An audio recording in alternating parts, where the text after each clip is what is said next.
Hello, Madam Chair. How is everyone? We're doing well, ma'am. How are you? Good, good.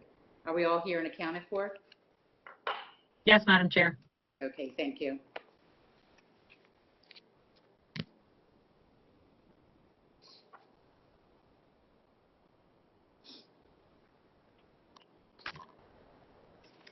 This public hearing of the Baltimore County Council will now come to order.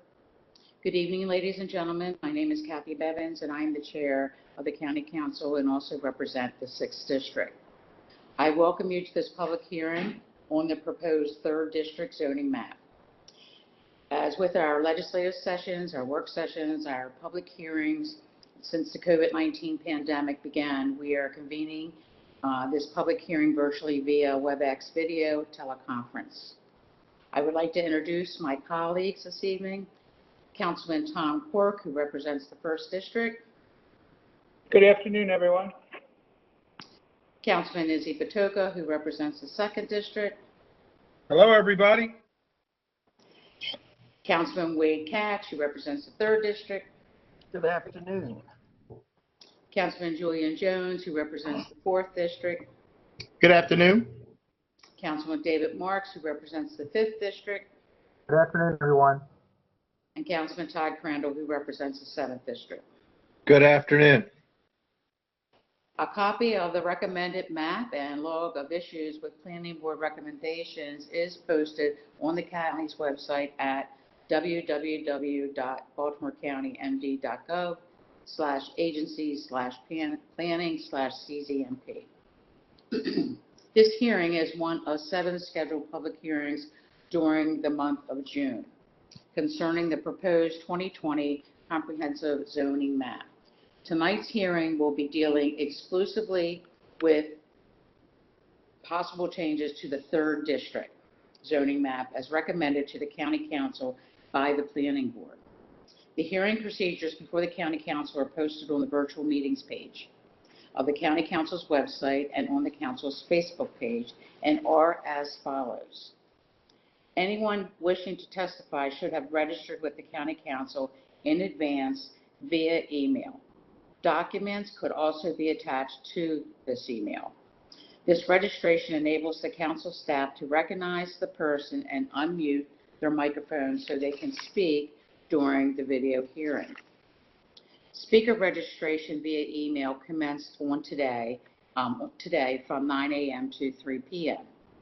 In order to testify, a person must join the WebEx event with an internet-capable device because it is not possible to identify a person who uses a phone only to listen in during the hearing. Each person testifying at the hearing will be given 3 minutes to speak. The purpose of this time limitation is not to restrict public input, but rather to ensure that everyone who has signed up to address us this evening has the opportunity to do so. The order of testimony will be based on the time a person's email was received for the hearing. Only persons who registered to testify via email will be permitted to speak. In fairness to everyone who properly registered, when a person has concluded their remarks, the host of the meeting, our council administrator, Chris Belcastro, will mute their microphone, and the next person's name will be called and their microphone will be unmuted, and they will be asked to give their remarks. And the process will continue until all persons who registered to testify have had an opportunity to speak this evening. In fairness to all persons and to expedite the meeting, it is requested that repetitive comments on the same issue not be given. If someone before you has presented very similar testimony, you may simply comment that your concerns have been previously raised and waive your time. Before we begin, I would like to give Councilman Katz an opportunity for opening remarks. Thank you, Madam Chair. I want to thank everyone who has called in to give their input on the 64 issues that have been filed for Councilmatic District 3. We're a very unique district in that we have a large amount of rural area and suburban area as well. when I make these decisions, I look at the traffic issues, the schools, and the environment. Because after all, every person who has public water in Baltimore County, they got their drinking water from northern Baltimore County. So we must make sure that it remains clean. So again, I want to thank everybody for being here. I have my two staff members, Joanne and Ryan, will be taking notes throughout, as I will too. So I'm sorry this couldn't be in person, but we all know why. So thank you. Thank you, Councilman Patterson. Ms. Belcastro, who is our first speaker this afternoon? Madam Chair, before I call our first speaker, I just want to remind everyone has 3 minutes to speak. You will hear a loud beep when your time is up, and to close your remarks when you hear that beep. Also, you may hear me pause in between speakers, and that's because I'm trying to locate the next speaker on our list of attendees. So our first speaker this evening is Susan Anthony. Ms. Anthony? Yes, thank you. You're welcome. You may begin your testimony. Thank you. My name is Susan Anthony, and I'm a member of the Board of Directors of the Greater Jacksonville Association, known as GJA, which strongly supports the downsizing of the property located at 14227 Jarrettsville Pike, as listed in the CZMP issue 3-034. Under the present zoning of the property, the out-of-state contract developer has stated that it intends to build 2 fast food restaurants with drive-through services on the approximately 1.7 acre property, which borders Jarrettsville Pike, just south and in close proximity to the Four Corners intersection. The members of the GJA oppose such development in part because, number one, traffic problems. Such development would create an overburdened and dangerous traffic condition along Jarrettsville Pike. The developer has advised the association that there would only be one shared entrance exit from the subject property to Jarrettsville Pike. This would create traffic congestion along Jarrettsville Pike, particularly during rush hours. Exiting the property to turn south would be particularly difficult, as the driver would have to cross the northbound traffic lane and wait for an opening in the southbound lane. During rush hours, these lanes are usually full with vehicles, thus creating a very dangerous traffic backup. Jarrettsville Pike is primarily one lane in each direction and services not only Jacksonville, but the numerous Harford County drivers who use the Pike to proceed southbound. Our entrance exit to the property is located just south of the Four Corners intersection, which, after recent modification, went from an F grade intersection to a D grade, still dangerous to all who drive through it. A 2 fast food development nearby would only exacerbate an already dangerous intersection. Number 2, water problems. Jacksonville has been plagued with significant water problems, both in the limitation of available potable water and contamination from chemical discharges in the sole source aquifer. Expert testimony has been presented stating that 2 fast food restaurants would use 10 times more water than one non-fast food business. You must lose your remarks now. Your time is up. Thank you. Thank you for testifying this afternoon. Next speaker, please. Our next speaker, Madam Chair, is Jim Blum.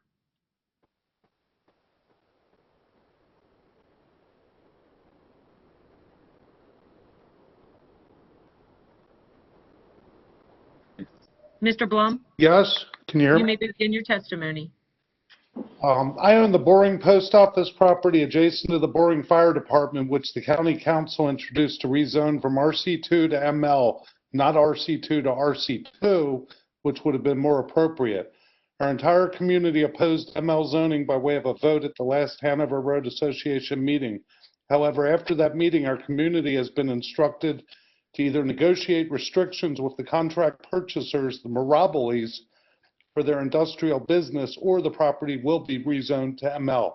Santo Miraboli is the president of the Hanover Road Association, and his wife Debbie is a board member.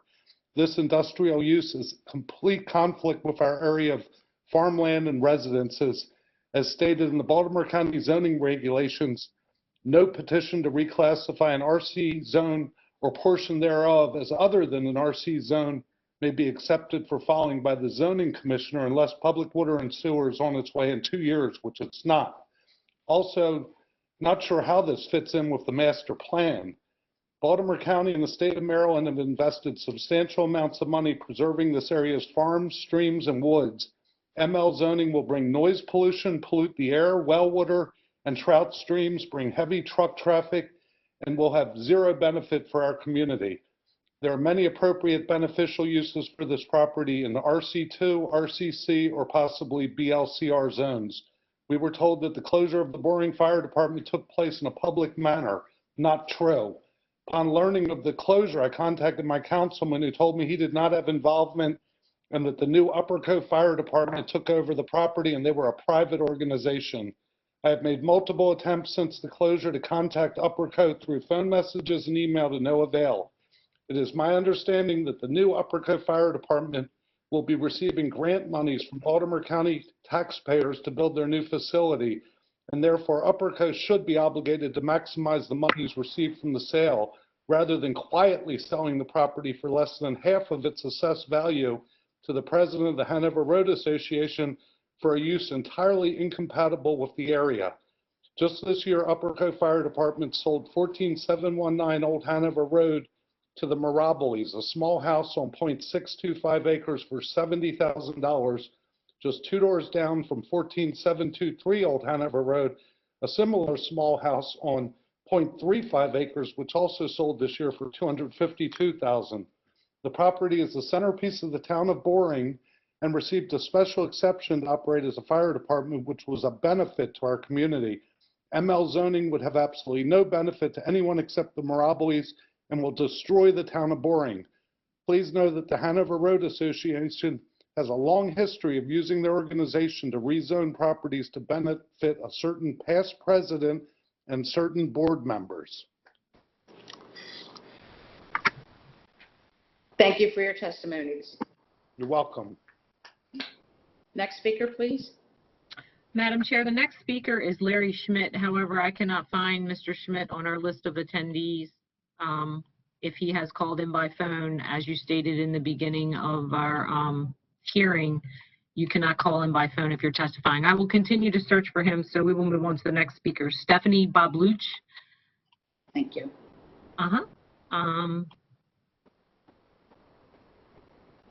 I do not see Ms. Babluch on our list of attendees either. To the next speaker, and that is Andy Rathgeber. I hope I pronounced his name correctly. Sir, are you there? Yes, this is Andy. Can you hear me? Yes, we can. You may begin your testimony. Very good. I'm speaking against the rezoning issue 3-040, the Shelley Fields property that was donated to the Hereford Zone Rec Council subsequent to an earlier rezoning. During the 2004 zoning cycle, then Councilman McIntyre rezoned nearly 90 acres of 135-acre tract, part of which has become the current Shelley Fields housing development, to allow them to build over 20 homes in exchange for an agreement to donate the remaining portion, which is the portion of the issue this year, to the Hereford Zone Rec Council for use as athletic fields. Once this rezoning was completed, the community was informed not just of plans for playing fields, but of a large indoor facility with parking and infrastructure to support year-round and nighttime use, which caused much contention among area residents, leading to a years-long legal battle to mitigate the impact on the surrounding community. An agreement was reached in 2007, which reduced to 20 the number of homes that could be built and eliminated the indoor facility aspect of the athletic portion, while also eliminating excessive lighting, nighttime activity on the 4 fields that were agreed to. Fast forward to this year, and CZMP issue 3-040 seeks to rezone the donated property intensive residential development, which is clearly not necessary to use the site for its agreed upon purpose.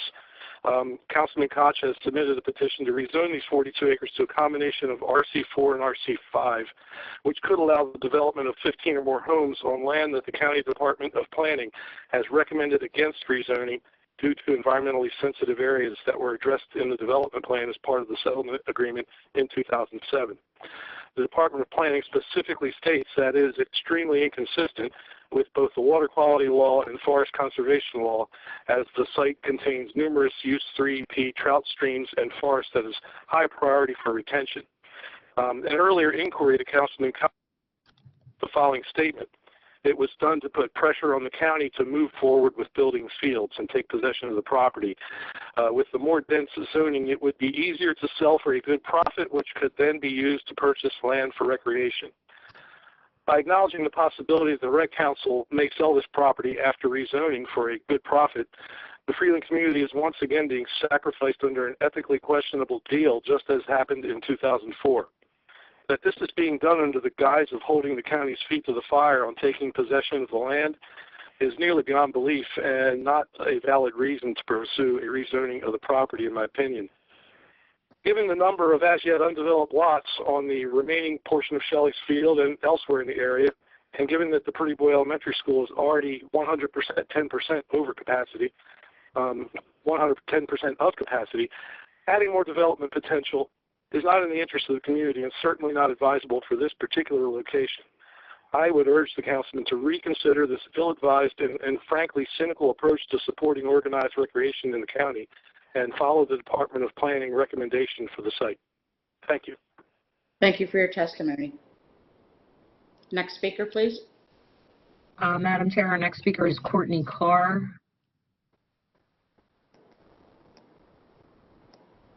Ms. Carr? Yes, hello. Oh, I'm sorry. That's Courtney okay. Carr, you may begin your testimony. Yes, my name is Courtney Carr. I live at 1212 Armacost Road in Parkton, Maryland. Our neighbor directly to our right is looking to change their zoning from RC4 to RC2. They would like to primarily do this so that they can legally operate a rescue/kennel out of their property. This is a residential neighborhood. All of our neighbors are right next to each other. We don't have acres and acres between us. Our fear is that by doing this, the traffic will be increasing. Because we live right next door, we already see a lot of the traffic that comes and goes. If they're able to do this legally, I'm afraid that it would just increase. Because it's a residential neighborhood, people use the street for walking. Kids ride their bikes in the evenings. It's just a quiet neighborhood. We also worry that the property values could be reduced. I can't imagine that anybody would want to live next to an operating kennel. If property values are reduced, I would think that the tax value that we pay would go down. I'm sure the county wouldn't like that. And then the only other thing, and I'm not an expert, but I would think to run a kennel would require quite a bit of water. And we're all on wells out here, so I fear that the water table would be affected. I just can't see how it would not be. And that is all that I have. Thank you for your testimony. Next speaker, please. Our next speaker, Madam Chair, is Ingrid Carr.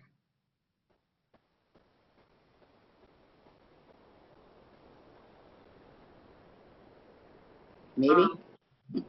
Ms. Carr is not on there. I assumed it was just Mr. Carr that was testifying, so I will go to the next speaker, and that is Glenn Elserode. Mr. Elserode? Say yes. Yes, I'm on. Okay, you may begin your testimony. My name is Glenn Elsrode, and I'm speaking on issue 3-51. This property has been nominated by County Council to be rezoned from the current RC2 to RC50. I'm the owner of the property and oppose the zoning. The property is approximately 19 and a half acres. In addition to this property, I own another 500 acres of farmland in Baltimore County. I'm a farmer and I like a family farm. We have farmed the land in Baltimore County for several generations. I am a supporter of good farming practices, good land use, environmental practices. I placed over 400 acres in land and county and state land preservation and conservation programs.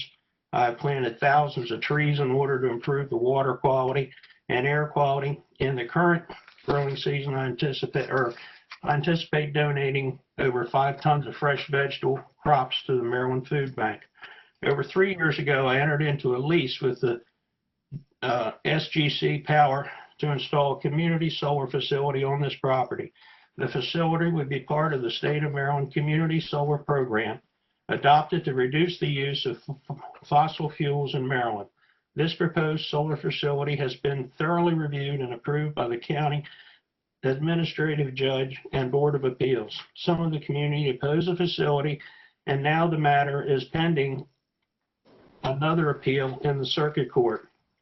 As determined by both the administrative judge and the Board of Appeals, the proposed solar facility complies with the regulations which were adopted by the County Council several years ago in Bill 3717. The bill set the standards for the solar facilities in Baltimore County, and the proposed facility meets all those standards and will be landscaped to buffer the view, and all environmental standards have been met. I don't know why the council nominated the property for zoning change to RC50 other than to stop the project, which has been fully reviewed, approved, and complies with zoning and other regulations the county has adopted.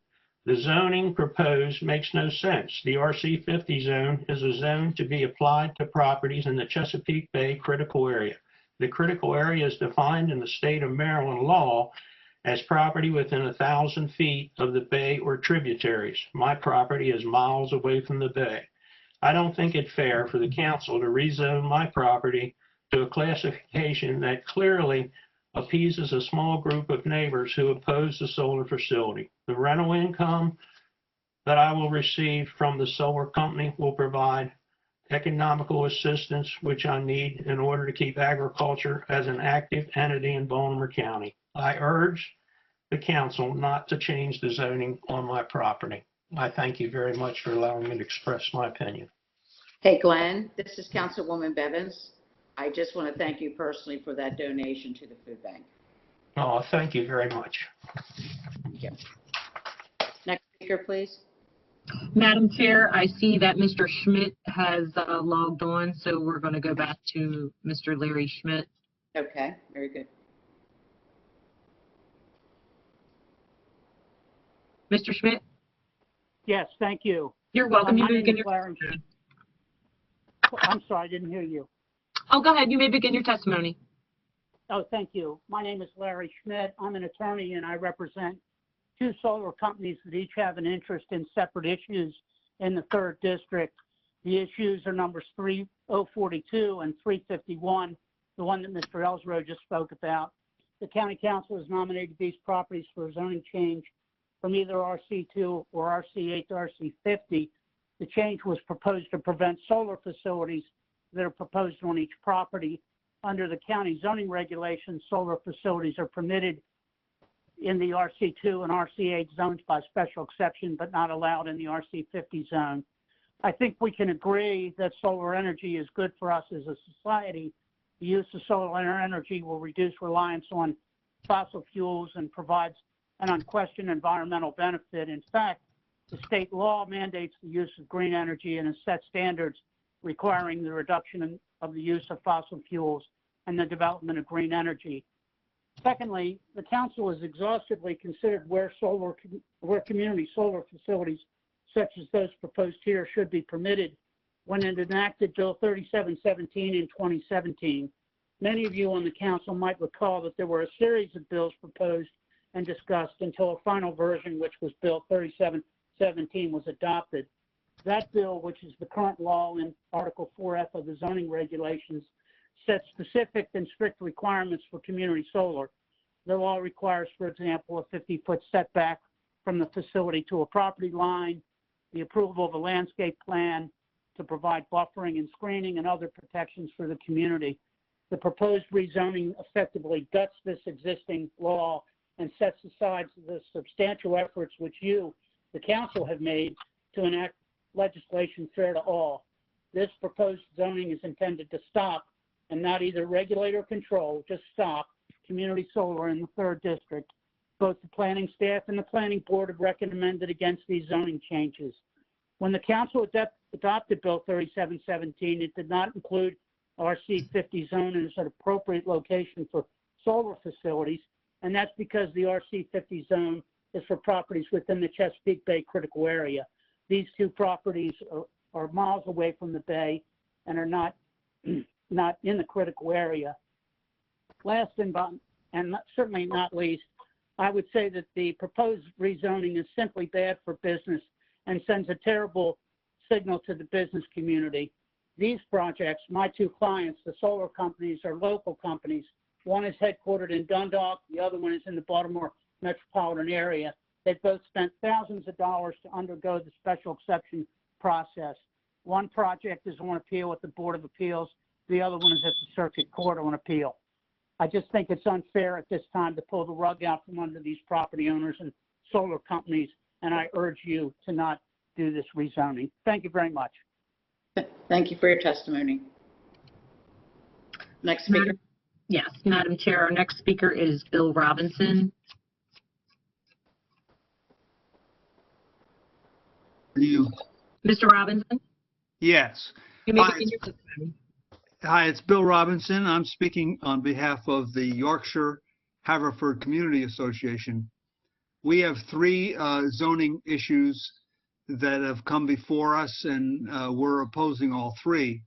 We've been in communication with Councilman Koch about our objections. The specific issues that I want to talk about today have to do with the proposed apartment building in the shopping center immediately across from Timonium Fairgrounds. We're the community association that's immediately east of York Road and south of the Timonium Fairgrounds, and it's a community of about 950 households. And the idea of having an apartment complex in the Giant is particularly disturbing. It would bring approximately 204 rental or it's not clear whether condos or rentals into our community, and that would cause tremendous problems with the already existing traffic patterns. I don't know for sure, but I'm sure Timonium and York has got to be one of the most busy intersections in the entire county. And then also our school system, every one of our schools, whether it's Delaney or Ridgely or Hot Springs and Timonium, all those schools are at capacity or very near capacity. So bringing in that kind of a development seems entirely inappropriate. I would also add that with the post-COVID retailing situation, we have an industry that is in fundamental change. I'm sure all of us, even those that are resistant to buying online, have gotten used to it in this period. And it's got to be very, very unclear to developers like Kimco what exactly they need to do to respond. So I would urge Kimco to just hold their horses and come up with a plan that will align to what consumers want in the near future. Anyway, we're opposed to it, and we'd certainly appreciate if the council votes against it, and also look carefully at the recommendations of the planning department, which was against this proposal and the other 2 that I mentioned. Thank you for letting us testify. Thank you for joining us this afternoon. Next speaker, please. Our next speaker is Andrew Street. I'm probably going to really hash up people's names, I apologize. Mr. Good afternoon. Thank you, Chairwoman. My name is Andrew Street, and I'm speaking about issue number 3-042. This property has been nominated by the County Council and not by any neighbor. These are prepared remarks. I'm a little nervous. To be rezoned. Presently, it is zoned a combination of RC2 and RC8, and a significant portion is proposed to be rezoned to RC50. The owner of the property is Holly Springs Nature Conservancy and Wildlife Sanctuary, and we are the solar developer. I work for Power Factor LLC. I am the Director of Business Development. Power Factor is owned by George Lang and was founded in 2013 in Essex, and currently is headquartered in Dundalk, Maryland, and has over 50 full-time employees. Unlike many of the other solar developers, it's Baltimore County owned and operated, and George treats all of his employees like family. This solar project is presently allowed as a special exception under the current zoning. The proposed rezoning is an attempt to circumvent an otherwise appropriate project in which our company has invested a lot of time and money. The proposed solar facility was approved by the administrative law judge. It is now being considered by the Board of Appeals. In fact, we have recently scaled down the project to address certain concerns expressed by those who opposed it in terms of visibility and environmental impact. We also have got a new community solar partner so that it is possible that neighbors could participate in purchasing the solar energy. Solar energy is all we've ever used for energy. It's cleaner than fossil fuels. The sun is never going to run out, and it gets more efficient every year. Solar development and its use is mandated by the state of Maryland. Maryland is one of the nation's leaders in solar, and I think you should be proud of that.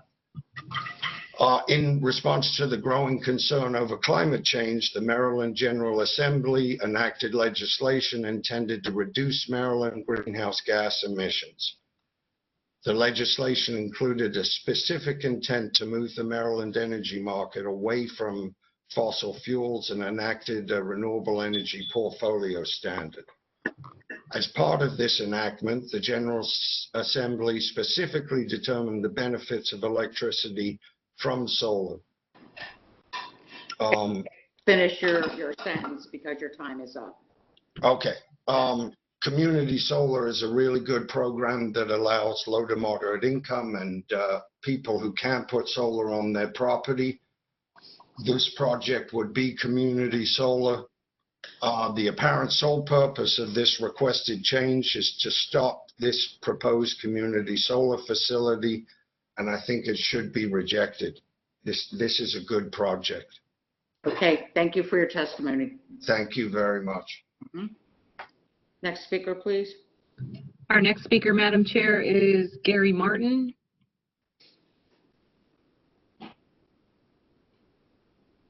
Hello. Mr. Martin? Yes, hi. My name is Gary Martin. I live in Spring Lake Community and I'm the president of Spring Lake Community Association.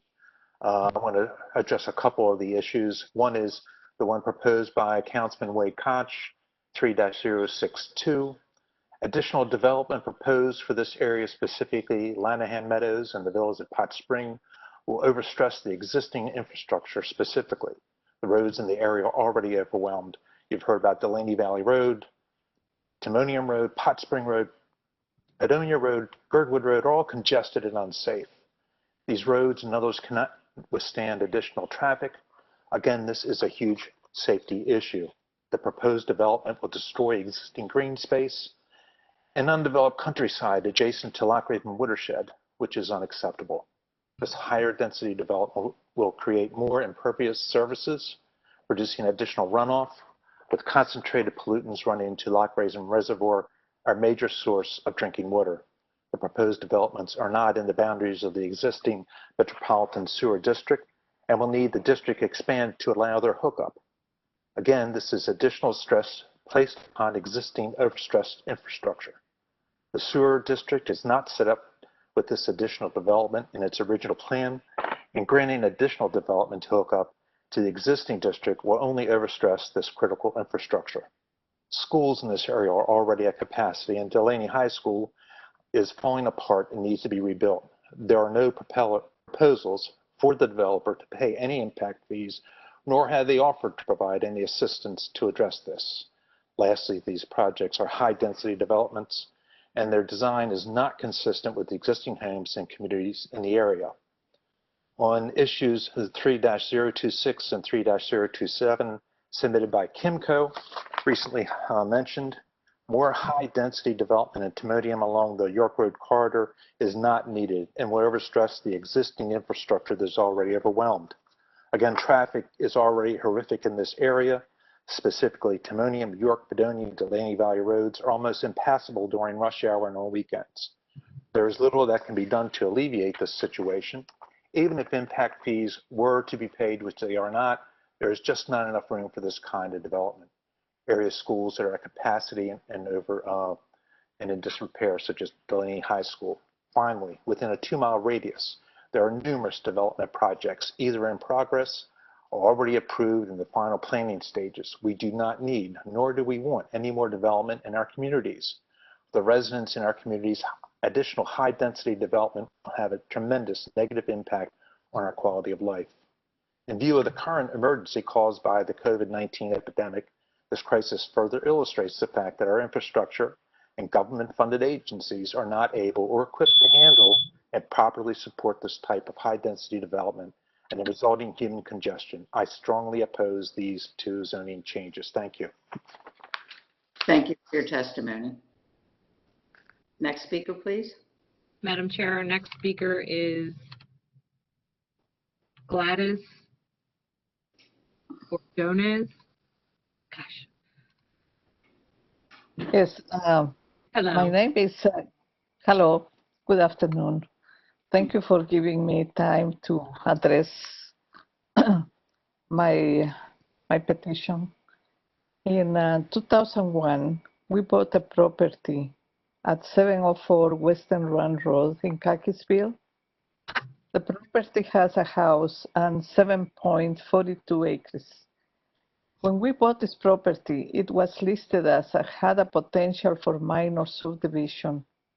The seller has engaged an engineer to create a separate lot that will remain with the property. Around 2004, we went to Baltimore County Department of Planning. They say, yes, you may, and we were given a list of surveyors to start the subdivision. At that time, we did not pursue it because we were not ready.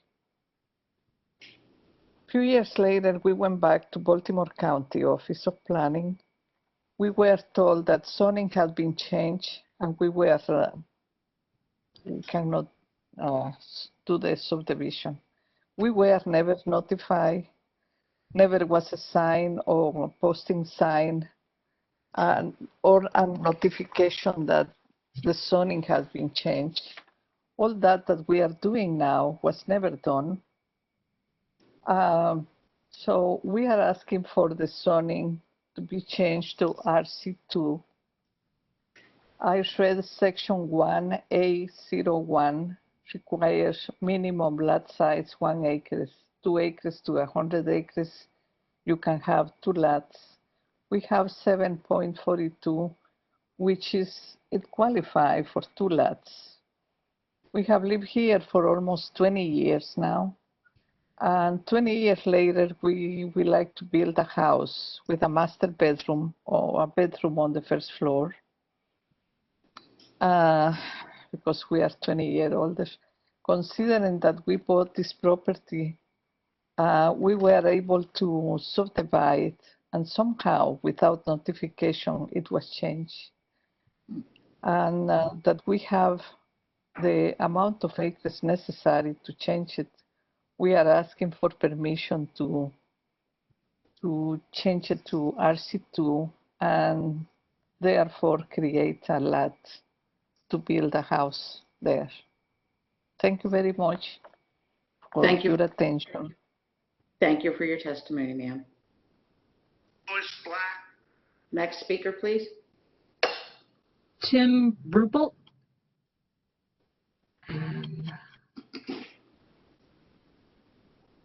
Oh, my name's Tim Rupault, and I'm from the Delaney Valley Improvement Association. I'm on the board of directors.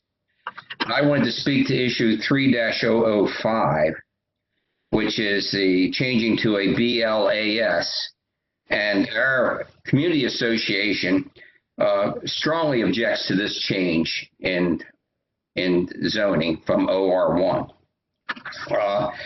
I watched the planning board's work session for this issue and agreed with the planning agency's recommendation not to change the zoning. However, as I watched it, Mr. Perlow sequestered and spoke to this issue and then recused himself from the vote for some undisclosed reason. I found 3 of Mr. Perlow's comments to lack candor and were largely uncontested in that meeting. And I would like to contest them now with you. His statement, a perfect location for a gas station. It is actually a terrible location. It is too close to the Beltway's exit on York Road, approximately 400 feet. And in that 400 feet, 4 lanes merge into 2. It stops at Green Ridge. This is a overcrowded intersection, congestion and hazard, and it's the entrance way to my community's west end of 638 homes.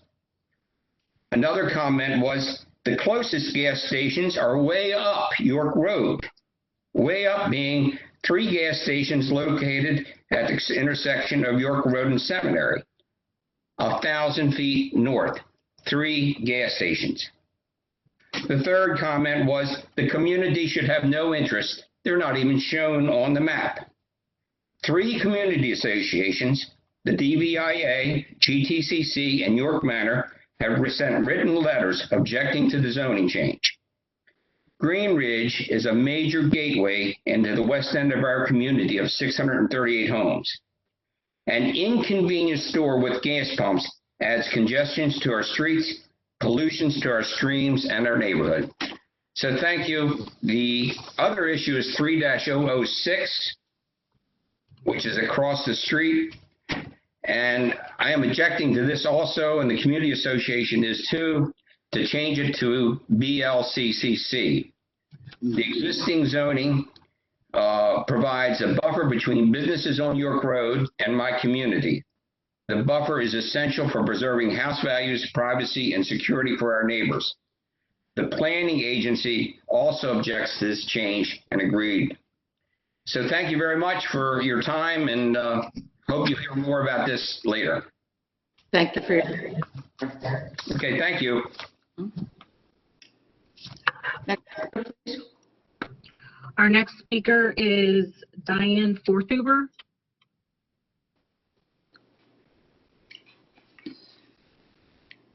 Ms. Forthuber? Hi, hello. Yes, you may begin your testimony. Thank you. Good afternoon, council members and Councilman Catch. Thank you for the opportunity to speak with you today regarding issue number 3-001. My name is Diane Forthuber, and I am president of the Hayfields Highlands Community Association. Our neighborhood, which contains 18 homes, is adjacent to the property at 704 Western Run Road, where the zoning change is being requested. All of our homeowners in our community and the other adjacent lot are united in our opposition to this request. I'd like to make the following points. I had sent some attachments to my email, and on the map which I attached, you can see that our properties and 704 Western Run are both in an RC7 zone, which also extends to the entire surrounding area. We understand that there was intent to provide and maintain a consistent zoning designation in this area. So having one RC2 zone property in this area doesn't seem appropriate. The RC7 zone was created to preserve total ecosystem function and to maintain the unique character of a rural area and to limit the scale and intensity of development. The RC2 zone was created to protect our agricultural land and to prevent sporadic development. The owners of 704 Western Run want to change their zoning to RC2 so that they can subdivide their lot and build another home. Their proposal will not fulfill the goals of RC2 and it would undermine the goals of RC7. Changing 704 Western Road to RC2 from RC7 will not protect agricultural land and it will not prevent sporadic development. The proposed change would promote sporadic development. The rezoning to RC2 will make it more difficult for the county to comply with state and federal regulations mandating water pollution reductions.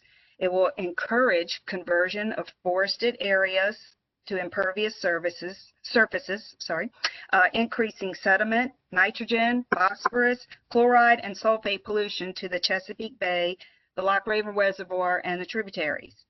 The rezoning will remove environmental protections and preservation measures that Baltimore County so thoughtfully put in place over the past 2 decades. I have attached a petition signed by 45 neighbors who oppose the change, many of whom have also sent letters to Councilman Catch voicing their opposition. Additionally, both EPS and the Department of Planning staff do not support the rezoning request. In closing, we ask that you reject the proposed change in zoning that is being requested in issue 3-001. Thank you for your dedication to preserving Baltimore County and for your time this afternoon. And thank you for your testimony. Thank you. Next speaker, please. Our next speaker is Carol Martin.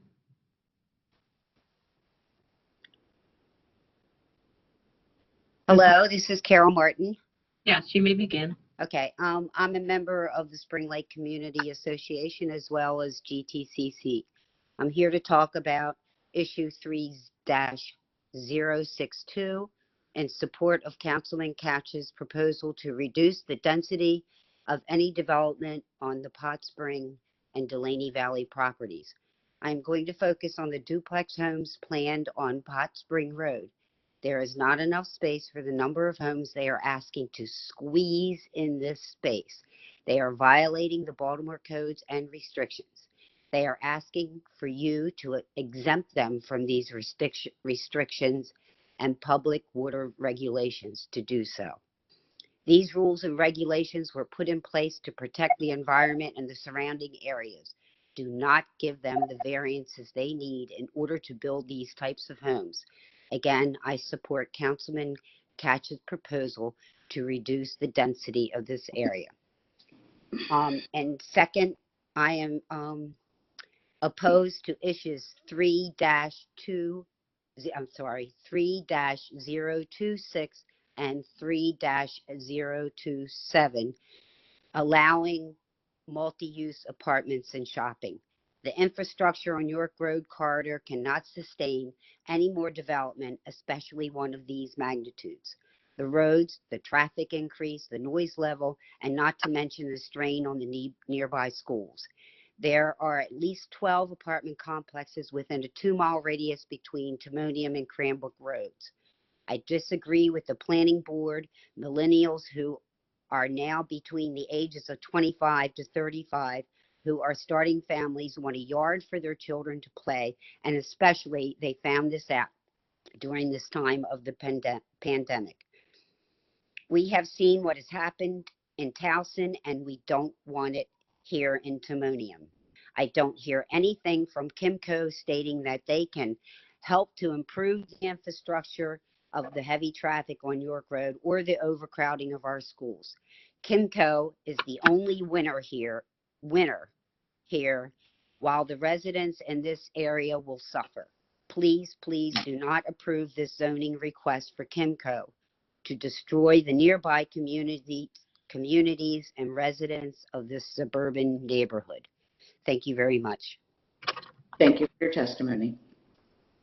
Next speaker, please. Our next speaker, Madam Chair, is, I'm going to go back to Ms. Babluch, Stephanie Babluch. I think I have her on our list of attendees. Okay. Ms. Babluch? Yes, thank you so much for your consideration and flexibility. Good evening. My name is Stephanie Babluch. I reside in Lutherville in the Orchard Hills Community Association. Speaking on their behalf is recording secretary for issue 3-016. We adamantly oppose the rezoning of this issue from RO to BL as initially requested by the property owner, and now OR2 is recommended by the Department of Planning and the Planning Board. The property to the south of Westbury Road, all of those properties are zoned RO to protect the Orchard Hills residential community, and now one owner and the Department of Planning and Planning Board want to insert a more intensive zoning usage of OR2. Granting OR2 will not protect or maintain our residential community and potentially cause a domino effect in the future zoning request. OR2 would allow for more unacceptable and undesirable usages, and the intent of RO was to protect and maintain residential communities. Sage Dining has been a good neighbor to Orchard Hills. However, the property is rezoned. The community would have no protection in the future if the owner would decide to sell without a perpetual covenant between the owner and the Orchard Hills Community Association. At our meeting in November of 2019, when we met with them in person, we told them we were open to covenants. Sage Dining has not shared what the final development would look like, and we are concerned about having an ingress and or egress off of Westbury Road, increased traffic in the community, possible extended hours of operation, noise, excessive lighting, the proximity to the homes on Westbury, and adequate screening and buffers.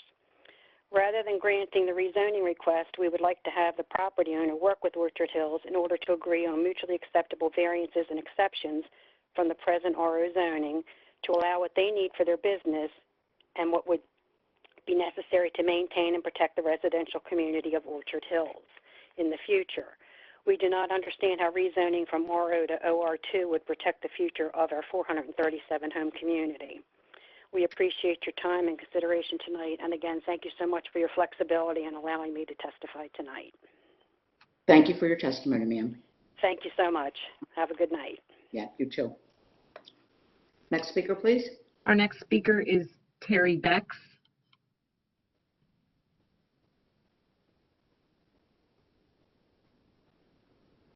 President. Ms. Becks, Yes. you may begin your testimony. Okay, thank you. Good afternoon, everyone. As stated, my name is Terry Becks, and I am a Baltimore County resident living at 1003 Boyce Avenue, which is in District 2. Thank you for allowing me the chance to voice my objection to the proposed downzoning of the Catholic Charities property via issue number 3-062. I'm the Vice President of the Board of Catholic Charities, which is, by the way, the largest social services organization in Maryland. Don't let the name fool you. While our organization was originated by the Catholic Church, Catholic Charities stands on its own, where the majority of the Maryland citizens that it serves are, in fact, non-Catholic. We are recognized at the local, state, and federal government levels for providing very necessary services to cater to the most vulnerable in our communities, which includes Baltimore County. The properties that Catholic Charities owns, which are part of this issue, have been zoned as they are for decades. Particularly in these times of financial stress on organizations such as ours, and trust me, we have really hit it with COVID, we're relying on the zoning and development of the properties in meeting our mission. We have proposed development of the sites targeted toward the empty nester household, which blends in well with the adjoining facilities at Mercy Ridge and Stella Maris. We acted cautiously and judiciously to prepare the parcels for development with the best interests of both Catholic Charities clients and the surrounding community in mind. Part of what makes these units fairly expensive is the very high cost of developing these sites in an environmentally sensitive manner. Smart growth planning from the county perspective was taken into consideration, as well as the need to preserve existing vegetation and provide for continuity of open spaces. The development we have proposed is totally inside the URDL with public water and sewer already available. No development is proposed on any of our property outside the URDL, and we plan to maintain that property as open space.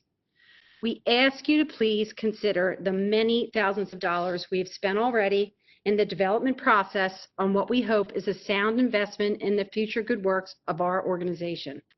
It's a very important investment for our organization and is wholly dependent on maintaining the zoning, as again, I've said, we've had for decades. We are always open to constructive dialogue with our neighbors and, as mentioned, have designed the open space areas with the surrounding community in mind. Please support the planning staff and the planning board's recommendations to maintain the existing zoning. Thank you very much for your time.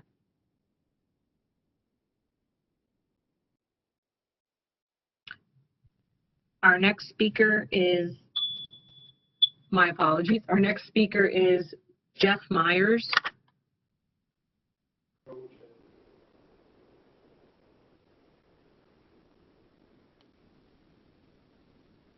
Mr. Myers? Mr. Myers? Mr. Myers? Can you hear me now? Yes, we can. Okay. I'm here on the other side of issue 3-062, and I'd like to start with a parable.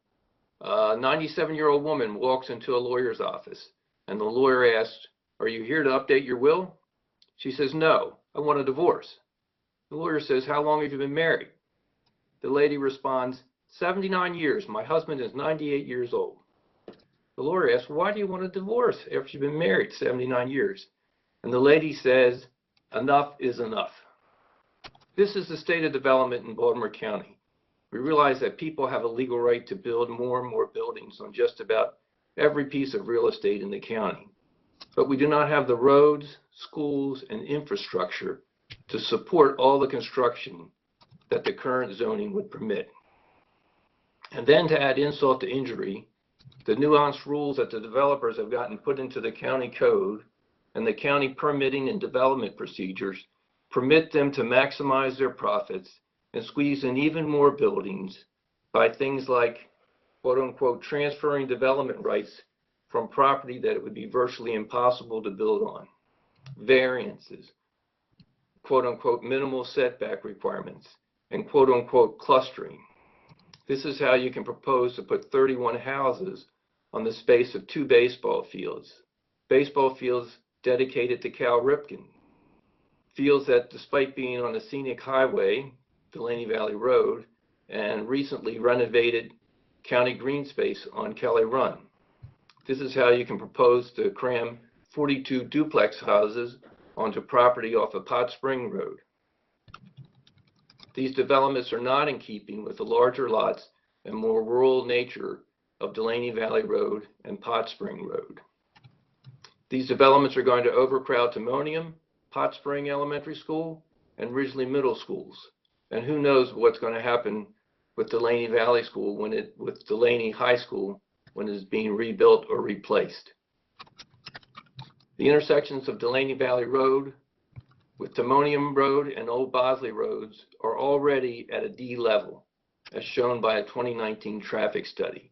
That traffic study was done before Catholic Charities added over 115 more workers to the property.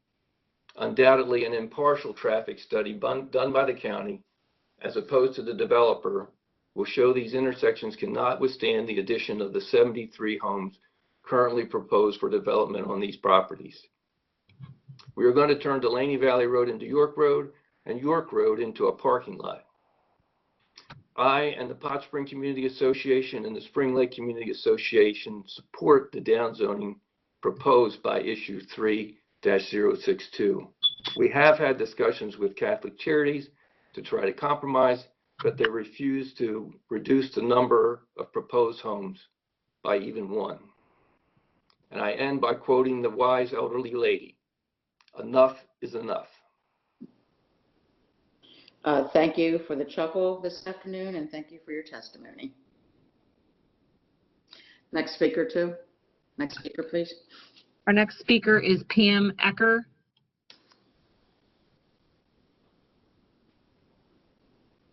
Ms. Ecker? I gotta get in. Ms. Ecker? I'm here. Wait a minute. I'm here. Can you hear me? Yes, we can. You may begin your testimony.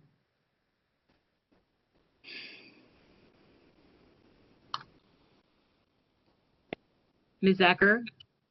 Here, can you hear me? Yes, you don't need to do your microphone. I will unmute you, but we can hear you. Thank you.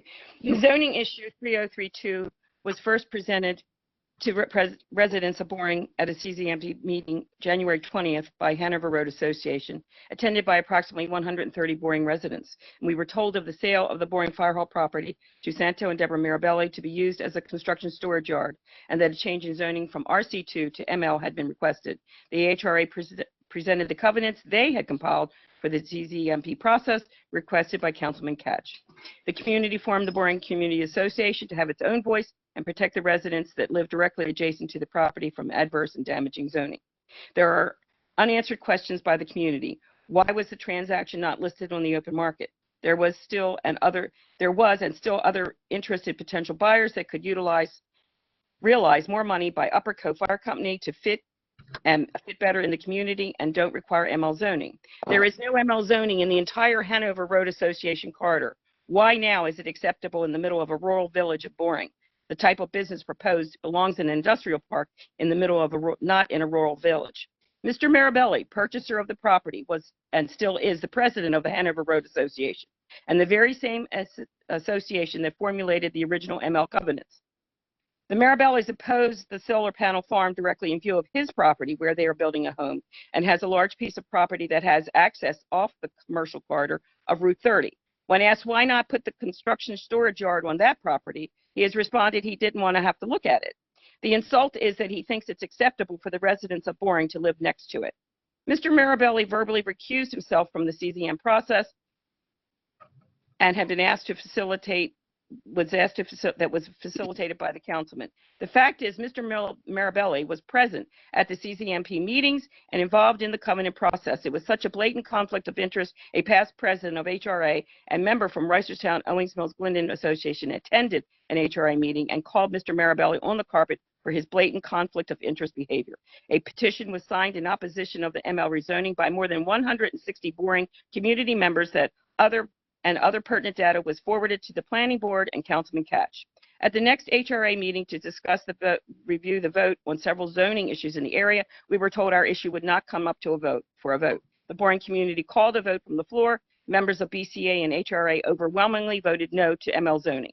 After the vote, Councilman Catch requested the BCA form a zoning committee to pursue reasonable resolution and forming covenants. We complied, and a BCA zoning committee member will report on this process separately. The BCA submitted extensive materials to the planning board hearing and received 3 minutes of statements that never mentioned the town's name, described it as an abandoned commercial building, although the staff recommended no ML, but a board member presented BL. The recommendation was approved.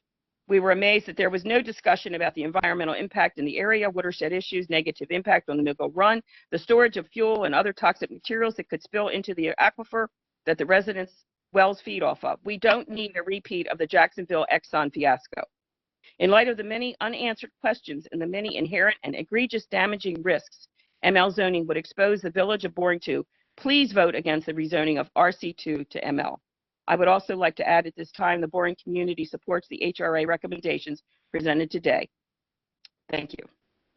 Thank you for your testimony, ma'am. Next speaker, please. Our next speaker is Susan Quinn. Ms. Quinn? Yes, can you hear me? Yes, we can. Okay, good afternoon, all county council officials.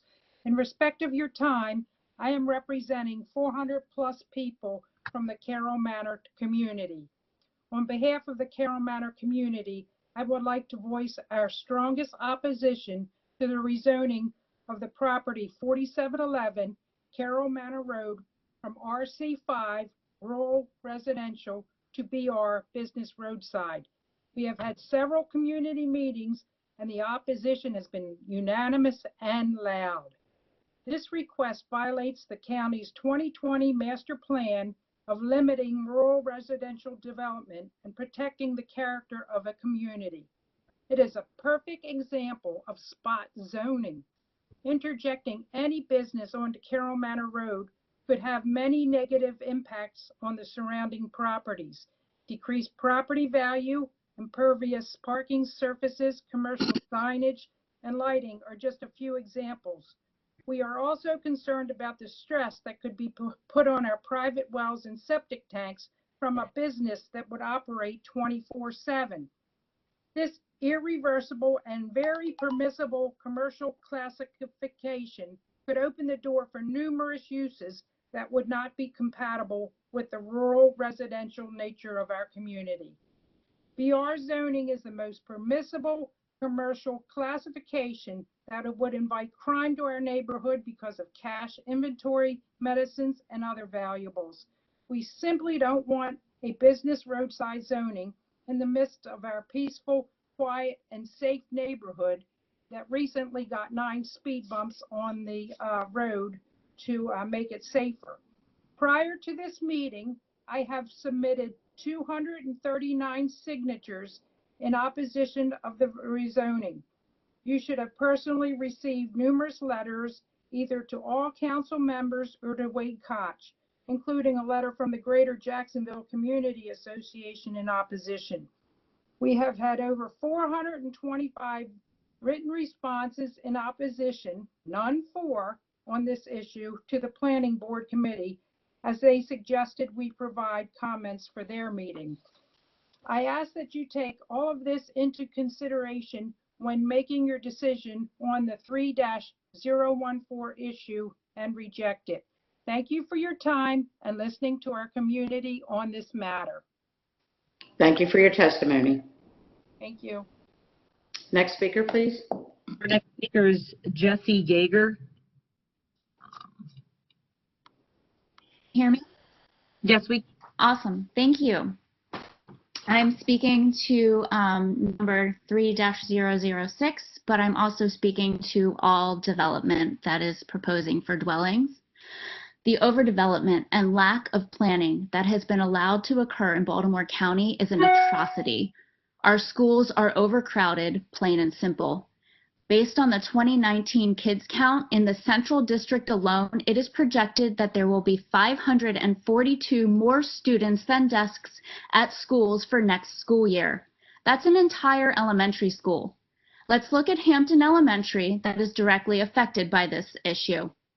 We have already been directly affected by several massive housing developments, a boundary change to relieve another atrociously crowded school, and will be directly affected by this.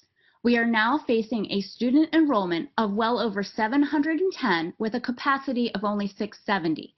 That number does not account for the 623 apartments and 37 single-family homes already online in Hampton's catchment. The planning department predicts a mere 25 students from all of these new dwellings. Let's put aside that number is obviously not realistic, and let's look at it as 25 students from all that new construction. So a very conservative estimate for Hampton's fall 2020 enrollment is 735. That's 110% capacity. For a school that very recently succeeded in fighting for years to acquire an addition to finally relieve the school of trailers on the campus that will most certainly be returned less than 10 years after they were removed. This is poor planning. So now let's talk about COVID-19. Not only are we facing a majority of our schools that are already overcrowded, but we are facing a pandemic that will very possibly change the way we educate our kids for quite some time. BCPS already failed our kids with distance learning this school year. We don't know what the fall will bring. One thing is for sure, there is absolutely no way a classroom of 25 to 30 kids is safe. Allowing any new dwellings to be built in Baltimore County without addressing the absolute crisis our schools are in is malfeasance. We are building skyscrapers on sand. Our schools are crumbling. Our students deserve better. You cannot have a strong community without strong schools. We know these developers never pay enough taxes and fees to actually make up for the impact they have on our schools, our infrastructure, and our environment. Stop building dwellings until you can fix our schools. Thank you for listening to me. Thank you for your testimony. Next speaker, please. Our next speaker is Joe Reister. Mr. Reister. Thank you very much for their time today. I am the president of the Stratford Community Association. We are just north of the proposed rezoning of the Timonium Shopping Center 0327. I agree with the presentation from the Yorkshire Haverford Community Association that the schools and traffic is not going to support this, plus it does not fit within the single-family homes that are all around the shopping center. There are two ways out of our neighborhood. One street, Roundridge, which dead ends into York Road, which you cannot make a left out of most times of the day. And the other way out of our neighborhood is on Green Meadow, where Westridge dead ends into Green Meadow. At rush hour, you cannot make a left out of Green Meadow because the traffic backs up from Timonium Road past that intersection. So you can't go down during rush hour and make a right onto Timonium Road to get back out and go anywhere south on York Road. So I'd just like to say we are against the rezoning request for 0327 and appreciate your time today. Thank you. Well, thank you for your testimony. Next speaker, please. Our next speaker is Kevin Keegan. Mr. Keegan? Yes, can you hear me? Yes, we can. All right, thanks, members of the County Council. My name is Kevin Keegan. I speak today as a resident of the 3rd District as well as an 11-year employee of Catholic Charities. I'm here today to speak in opposition to the downzoning proposed in issue 3-062. I'm the division director for our Family Services Division, meaning that I'm the person responsible for the overall business operations and strategic direction of our Family Services Division programs. 3 of these programs operate on the campus for decades.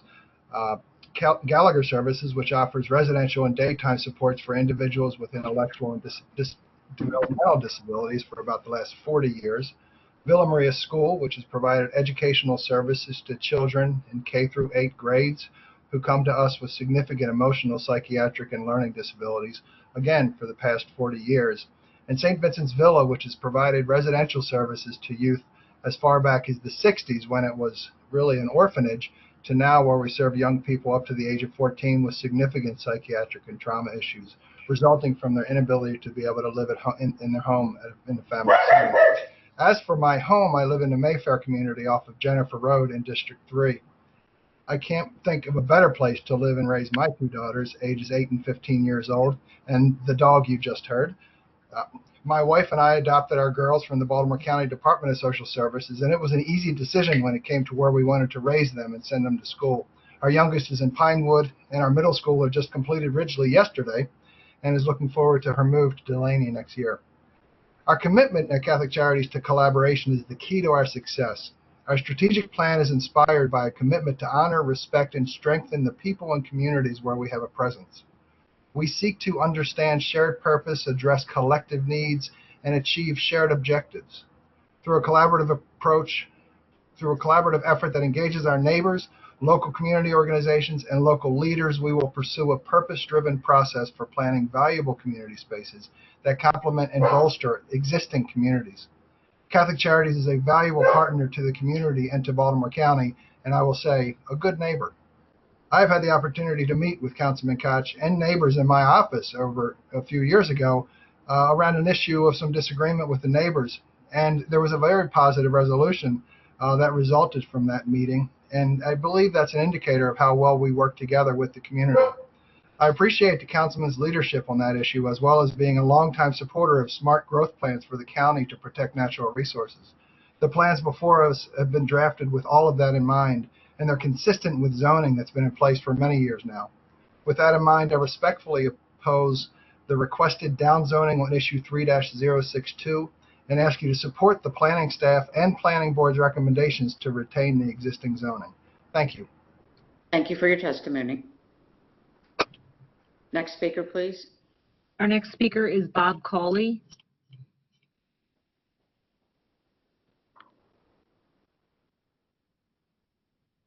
Mr. Cawley? Yes. You may begin your testimony. All right, thank you. Good afternoon, Chairwoman Bevins and members of the County Council. My name is Bob Cawley, and I live at 25 Treadwell Court in Lutherville, which is in the 3rd Councilmanic District. I'm speaking today on issue 3-062. Councilman Katz, it's nice to see you again, albeit virtually. I wish I had a clever parable to start, which I don't, so I'll just get into, I think, what are important arguments with respect to the property. And I'm going to be careful not to be repetitive of my colleagues who have spoken already. I am a trustee of Catholic Charities. I ask you to vote in support of the planning staff and planning board's recommendations that the Catholic Charities properties retain their existing zoning designations.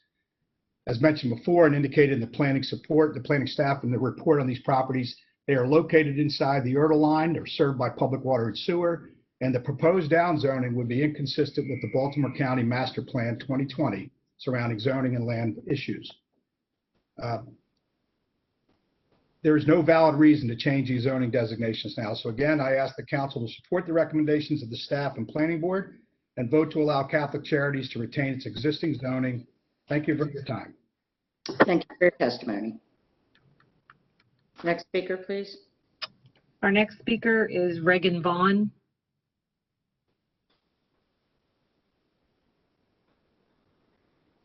Members of the council. My name is Regan Vaughn. I'm a resident of the 3rd District, and I'm also an employee of Catholic Charities, where I serve as the Director of Advocacy. I'm also testifying in opposition to issue 3-062. The proposed downzoning of issue 3-062 would be detrimental to the mission of Catholic Charities. In my position, I have a unique vantage point to experience the vast array of services, as I bring numerous clients to Annapolis to tell their stories as we advocate for social justice changes. Parents testify about how their child's now living happier and healthier after a stay at St. Vincent's Villa. Seniors from our senior communities talk about how the apartment they live in is the nicest place they've ever lived. Individuals with developmental disabilities talk about how they're supported in their work at nearby places like Stella Maris. It's obviously my job to tell legislators about the scope and accomplishments of our agency, but I wholeheartedly believe in our advocacy and our organization. Catholic Charities is committed to living the gospel by loving our neighbors, all of them. The other half of my job focuses on budgetary advocacy. Our ability to offer programs and services is tied to the programmatic priorities of our funders, primarily governmental bodies, but also foundations and other grant-making entities. The ability to quickly react to a situation, bring up a new program, requires either a visionary funder or an influx of unrestricted funding. This unrestricted funding provides the basis for internal improvements, new programming, and provides the agency with the flexibility to respond to client needs. The property at issue is a potential source for this unrestricted funding. The proposed zoning changes, if adopted, would limit the ability of the agency to sell or develop the property, taking away the flexibility and agility Catholic Charities needs in order to serve our neighbors in need. I realize the surrounding neighborhoods have concerns. They deserve to be well informed of any potential plans and to have their concerns listened to. I personally ask questions. I have 3 children who will ultimately attend Ridgely Middle School, and so I brought up the overcrowding issue, to which I received the same answer that's been made publicly available. The proposed homes are not conducive to families.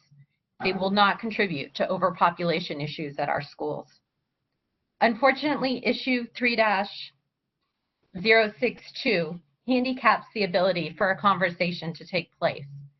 The issue goes against the recommendation of the Planning Department and the Planning Commission, and additionally, it's not consistent with the master plan. Downzoning the issue reduces the value of the land and takes funding away from programs designed to help our neighbors. I urge you to reject issue 3-62. Thank you. Thank you for your testimony. Next speaker, please. Our next speaker is Julia Cheek.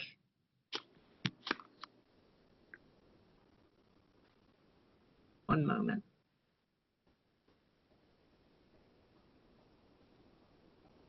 Are you there?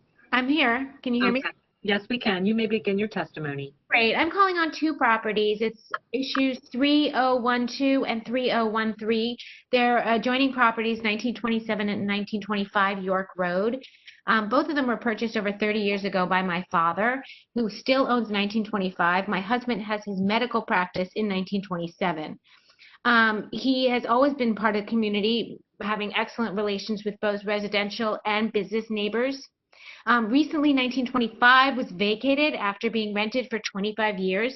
So we wanted to take the CZMP as an opportunity to change our zoning from RO to BR, just in order to maximize the rental options that we would have for two properties.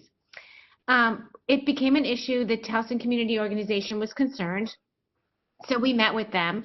And we had agreed either to downgrade to BL or BM and create any sort of covenants that would make them feel more comfortable with the rezoning. We haven't heard back from them, and we've had no response in regards to that conversation. But we just wanted to maintain our position that we will always be a part of the Timonium community, and we intend hopefully to give the property to our children who will continue to practice business in Baltimore County. Thank you. Thank you for your testimony. Thank you. Next speaker, please. Our next speaker is Chris Wilhelm. Chris Wilhelm? Yes, can you hear me? Yes, we can. Okay. My name is Chris Wilhelm, and I'm part of the family that runs the Friendly Farm Restaurant, issue number 3002. And the family and I have decided to apply for rezoning from RC2 to BL. That we feel is in the right direction of our business. And we are asking for the council's support for the request, just as the planning staff and planning board have. And we thank you for your time and the opportunity to testify. For your testimony. Next speaker, please. Our next speaker is George Kilborn.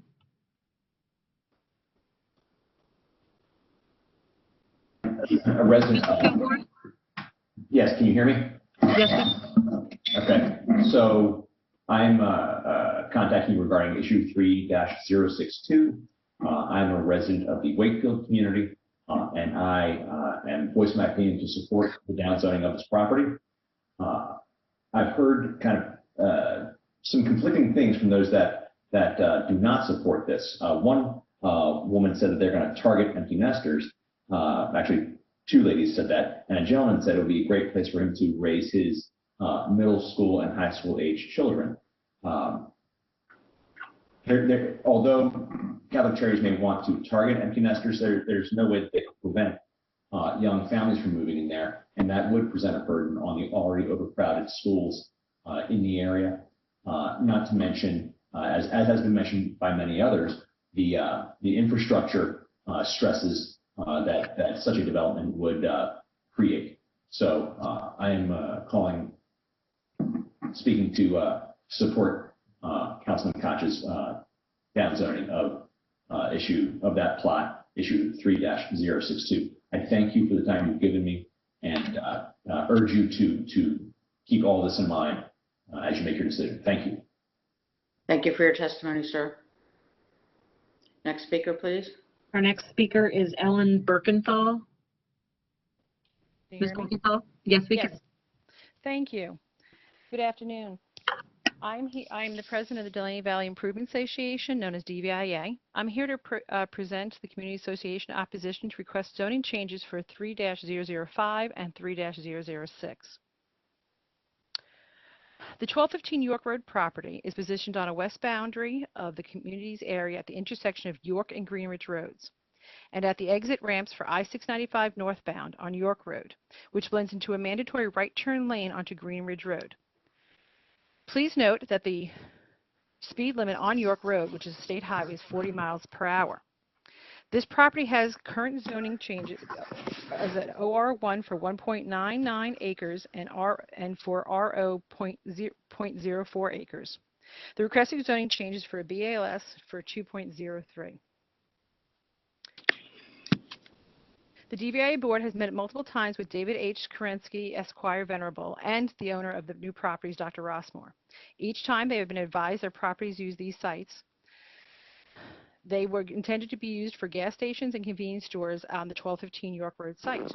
DVIA has opposed these sites drawings for a drive-throughs and expressed the community's wish for this as be adversely affecting drainage, which runs into the stream, which feeds into Longwood Quarter Branch and eventually into Lock Raven Reservoir. Further, the tremendous increased traffic and misplaced egresses and exit points will create dangerous traffic conditions on both York Road and Greenridge Roads. Further commercial development on this site possesses a danger to every Maryland citizen who utilizes the exit ramp to York Road North. Given the proposed use of this site, the DVR requests that you also deny the zoning change and leave the existing zoning in place. As to the 8 Greenridge Road, DVI has been presented the simple site plans for 2 large apartment buildings, which would tower over our existing neighboring homes. DVI is concerned that such buildings would prove the current sewer infrastructure to be inadequate and also adversely impact the drainage, which also runs through our streams and reservoir. Developer has failed to address these concerns, as well as the community's concerns about the impact of the increased traffic in our neighborhood, the impact to the local elementary school, Hampton Elementary, which you've just heard will be at 110% full capacity. When presented with the alternative possibly to a one-story building, possibly a housing and daycare center, they have not further addressed this with us and advised if we changed 1215 for them, they would go ahead with the daycare center. Permitting these zoning changes would adversely affect the values and the use of the surrounding residential properties, allow overdevelopment on both sites. Such changes will negatively impact traffic on York Road and the neighborhood streets of the DVIA, as well as our neighborhoods in Orchard Hills. And they will impact our elementary schools, our streams, and our sources of drinking water. Our association strongly urges you to deny the petitioner's request, which would be detrimental to the health, safety, and welfare of our citizens and your constituents. Thank you for your time. Thank you for testimony. Next speaker, please. Our next speaker is Judith Shagrin. And let me find Ms. Shagrin. Good afternoon, Chairwoman Bevins and County Council members. My name is Judith Shagrin, and I live on Hanway Road in Baltimore County. I'm asking you to support Catholic Charities and to oppose issue 3-062. I'm a social worker who retired 2 years ago after a wonderful 35-year career with Baltimore County and Child Welfare at the Baltimore County Department of Social Services. For the last 20 years, I've had the privilege of serving as the Director of Foster Care and Adoption Services. Throughout my decades providing services to the county's most vulnerable children, Catholic Charities was among our most, if not the most, committed and valuable partner. A model for collaboration, we consistently worked closely to develop unique plans to serve Baltimore County's children. The properties at Delaney Valley and Pot Spring are home to these very important services. Unique in the state, no other organization provides this type of services to young children. The devaluation that would result from the proposed downsizing would be a major impediment to continuation of those services and the organization's mission. The funding from the eventual development of these sites is critical to continuing Catholic Charities' work in Baltimore County. In my lengthy experience, Catholic Charities has consistently been one with an unquestionable integrity and a genuine commitment to the best interests of our Baltimore County community. I'm confident this commitment to the community extends to any plans for the land in question. In short, the downsizing of these properties would cause real harm to one of the best partners Baltimore County has in serving our most difficult and vulnerable children and could deprive the county of vital services. I respectfully ask that you vote to permit Catholic Charities to retain the existing zoning of its properties. Thank you very much. Thank you for your testimony. Next speaker, please. Our next speaker is Josh Griffin. Mr. Griffin. Good afternoon, council members. My name is Josh, and I'm testifying in opposition to issue 3-3032. My wife and I purchased our house about 2 years ago in Boring, Maryland. We live directly across the street from the fire hall property in question. We moved to Boring from Baltimore City looking for a quiet rural area to put down roots for our family, and we found just that here. We love the charm of the area farms, the train, the former fire hall, which housed bingo and community fundraisers. If you visited our little community now, you would see that all day there are people walking, biking, walking with their dogs and children on this road. We're concerned that the proposed zoning change and the business that would come from it would create extra truck traffic that would be an issue for the community. Employees that don't live in this area may be less likely to respect the roads and the people who live here, as this is not a commuter route nor a main thoroughfare. I know that my wife and I would not have bought this particular house if we had known that we're across the street from a construction company site, which does make us a bit concerned about our home value if we were to decide to sell in the future. I was asked to join the community association and subsequently asked to be a member of the zoning committee. Members of our group have had 4 meetings thus far with the potential buyers, and we've been unable to find compromise on the most community-sensitive topics, such as noise, effective screening, limiting appropriate uses, and other environmental concerns. We ask that the proposed zoning change be denied in favor of a more appropriate zoning designation that the community can support without fear of degradation of our little village. I wanted to thank you, Council, and Councilman Catch in particular, as he's consistently supported the preservation of the rural character throughout Upper Baltimore County. And I'll yield back the rest of my time. Thanks. Thank you for your testimony, sir. Next speaker, please. Our next speaker is Jean Hessenauer.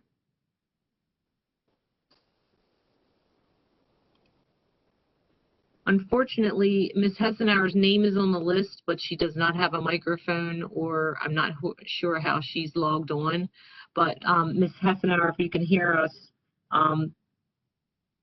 please try maybe logging off and logging back on. You have no video or no audio right now. Madam Chair, I'm going to go to the next. Certainly. And that would be Daryl Carter.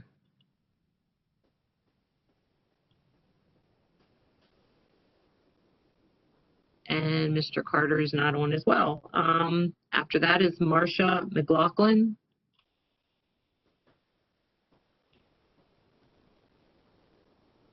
Can you hear me? Yes? Yes, we can hear you. Okay. Thank you for your time this evening. I'm going to talk about 3-028, which is the Kirsch Dry Cleaner at the corner of York Road and Bologna Avenue. It's a very busy intersection, and it is immediately adjacent to the Lutherville Historic District. I'm speaking tonight, and I testified or submitted testimony on behalf of the 5 members of the block that is immediately to the west within the Historic District. You can see down where it says RO, there's a house that is immediately adjacent there. That's a little better picture of us. We would be very concerned about the rezoning from BL to BM because it allows a much broader range and more intensive range of business uses in an area that's already heavily developed for commercial purposes. However, it's our understanding that the reason for proposing the rezoning is strictly for allowing the Kia dealership, which is already at that intersection, to expand. And we've been having conversations with the owners of Kia and with their attorney about deed restrictions. It's not so much that we would object to Kia expanding if we could have agreements on significant setbacks, landscape buffering, and reductions in the existing lighting level. The lighting coming off of York Road is already horrendous. They have agreed that they would be willing to try and draft deed restrictions, and we will be reviewing that before you make a decision in August. Assuming that we are able to come to some kind of agreement, We will let Councilman Koch know that we are in agreement and will regard those restrictions and will not object to the conversion from BL to BM. If we cannot reach agreements, we will contact Councilman Koch in the opposite direction and would oppose approval of this. Thank you for your time tonight. Thank you for your testimony, ma'am. Next speaker, please. Our next speaker is Lamar Arnold.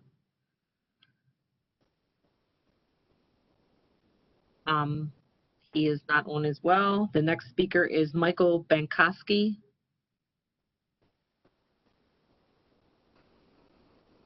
Sir, are you there? Yeah, I'm here. Can Yes, you hear me? you may begin your testimony. Yes, we can. Okay, thank you.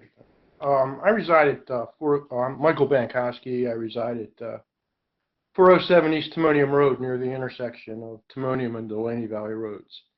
I'm speaking on behalf of supporting the zoning change on issue 3-062.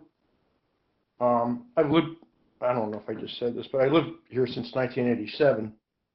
The density of the proposed housing of the Lanham Meadows isn't consistent at all with the existing housing in this area. The average lot size in Pot Spring is over 1 acre.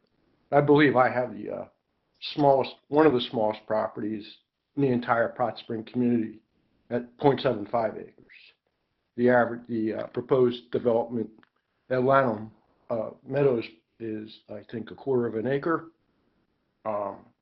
The properties that border me on the east are all over 1 acre in size. Even the property on the corner of Timonium and Delaney Valley Roads is 1.2 acres. I can recite the addresses of all these properties on the south side and north sides of Timonium Road that are going to be bordering, the ones on the north side are going to be bordering the Lanham Meadows development, as well as the properties on Dalewood Road and Streamside Road, as well, and also on the east side of Delaney Valley Road, which is the Wakefield development, and they're all over 1 acre. Last October the 2nd, at a community input meeting, the developer made a comment that the housing on smaller properties already existed in the area, and I'd like to point out that that housing is west of Pot Spring Road, which is 0.7 miles from the intersection of Timonium and Delaney Valley Roads. That equates to 1,232 feet. That's 10 football fields, including the end zones. The entrance to the Pine Ridge Golf Course is only 100 yards from my backyard. That course plays at almost 6,400 yards. The average drive of a professional golfer on a PGA Tour is 290 yards. It would take them 4 1/4 drives to reach the distance between Delaney Valley Road and Pot Spring Road. Equating the developments on the west side of Pot Spring Road with the lots proposed for Lanham Roads is erroneous and inconsistent with the neighboring communities. It's totally out of proportion. To increase listening to the speakers in support of Catholic Charities proposal, and they've performed great service for the community. I agree with that, but the proposed development, Lanham Meadows, is at the expense of the neighbors. To say that they're working with the neighbors is... Sir, your time is up. All right. Your time is up. Just say one more thing. Okay. I'd love to address the issue of the office building that they're constructing at the top of Lanham Meadows. It's already going to create a problem for us, but... Okay, thank you for your testimony. Okay. So, thank you for your time. Yes, thank you for your testimony. Thank you. Next speaker. Our next speaker is Paul Bowie. Hello. Mr. Bowie? Yes, can you hear me? Yes, we. Great, thank you. Excuse me. Good afternoon, Chairwoman Bevins and members of the County Council, and thank you for your time this afternoon. My name is Paul Bowie, and I live on Falls Road in the 3rd District. I'm here to ask that you oppose issue 3-062. I have the pleasure of being the chairman of the board of Catholic Charities. You have heard from several of my fellow board members and several dedicated employees of Catholic Charities. So in respect to people's time here this afternoon and to avoid duplication, what I'd like to do is highlight just a few of the important points I believe you've heard this afternoon. First, vital community services are provided to the properties at Delaney Valley and Pot Springs. The plans of Catholic Charities is exploring for the parcels within those properties are vital to both supporting those services as well as the overall mission of Catholic Charities, which as you previously heard, is the largest private social services organization in the state of Maryland. Next, I believe, and Catholic Charities believes in our shared responsibility as Baltimore County residents to support policies outlined in the 2020 Master Plan. We believe the Catholic Charities vision for the land follows these policies. And finally, I'd ask you to agree with both the planning staff and planning board who have recommended retaining the existing zoning. These properties are inside the URDL, served by public water and sewer, and downsizing would be inconsistent with the Baltimore County Master Plan 2020, surrounding zoning, and land uses. For all these reasons, I respectfully request you vote to permit Catholic Charities to retain the existing zoning on these properties. Thank you. Thank you for your testimony. Next speaker, please. Madam Chair, we're going to go back to Ms. Hessenauer. Oh, good. Okay. Logged on again, so. Okay, let's try again. Ms. Hessenauer?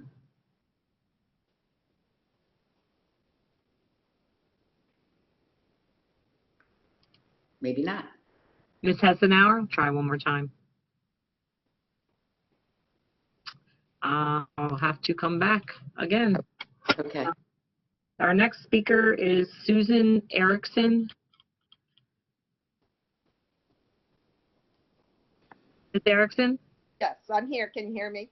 Yes, we can. My name is Susan Erickson. I live at 1204 Armacost Road, and I'm speaking to oppose the issue 3-029, a zoning change requested by Kelly and Mike Lenevy, who live at 1214 Armacost Road. My property borders theirs in the back, and previous to this in the neighborhood, they have utilized my field to pasture their horses, which has been fine. However, I understand they have requested this change so that they can have more than 3 dogs, a kennel, and other activities for nonprofit Hodgepodge Pets. The number of dogs and the traffic is causing a neighborhood concern that the Lenevys have been insensitive to. I've had a meeting with the Lenevys and my immediate neighbors, the Cars, about this in my house. And Kelly spoke of 10 dogs, which were not adoptable through her rescue. But she would not tell me how many dogs that she actually had at the property with other animals. I'm very sorry that this is causing neighborhood concern, but I feel it's unfair for their zoning to be changed like the rest of us from RC4 to RC2 so that they can legally have a kennel at this property and other activities. The quality of our life in our small residential area and also the property values would be of concern if in fact she did actually run a kennel. The dog barking is very disturbing, and I would appreciate if this request is denied by Councilman Couch and the board. Thank you very much for allowing me to speak. Thank you for your testimony. Next speaker, please. Our next speaker is Santo Mirabile. Probably, yeah. Are you there, sir? Are you there, sir? Hello. Yes, you may begin your testimony. Okay, good evening, members of the council. My name is Santo Mirabile, and I'm speaking to you in support of issue 0332, changing the current zone of RC2 with a special exception for a fire hall to ML with covenants. I would like to highlight the history of this property as it pertains to the use that it has served for more than 100 years. The property, originally farmland, was turned into a private volunteer fire company.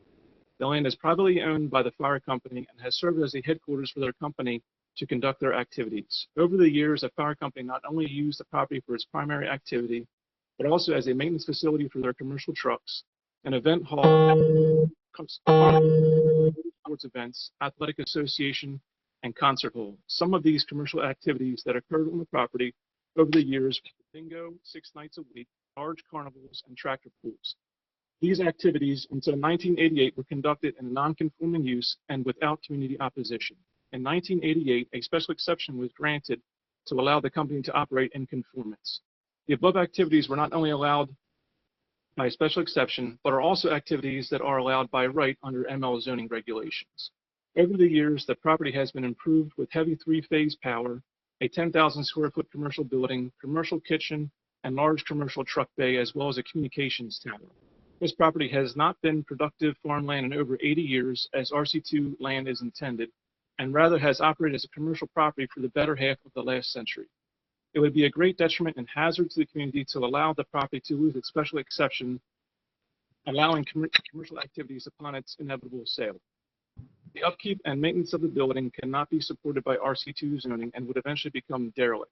Rather, a conversion of the property from a special exception for commercial activities to zoning that activities have been in place would normally have been allowed by right, namely ML, is more appropriate.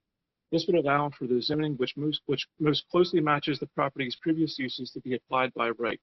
Much time and energy has been spent by the purchasers of the property and surrounding community groups to draft a covenant agreement for ML which is compatible with both parties.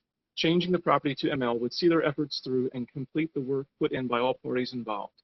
I am the purchaser of the fire hall property, and I own a farm in the area. I have served the community since I purchased the property in Upper Co over 10 years ago by being a member of the Hanover Road Association and officer of the same. I believe it would be more congruent with the master plan to keep RC2 zoned land as prime producing farmland, such as my farm, and properties such as the fire hall that have been long improved and operated commercially in the rural areas be allowed to remain commercially active so as to not allow their decline and potentially be a liability to the community. Thank you. Thank you for your testimony, sir. Next speaker, please. Our next speaker, Madam Chair, is Patty Barrick.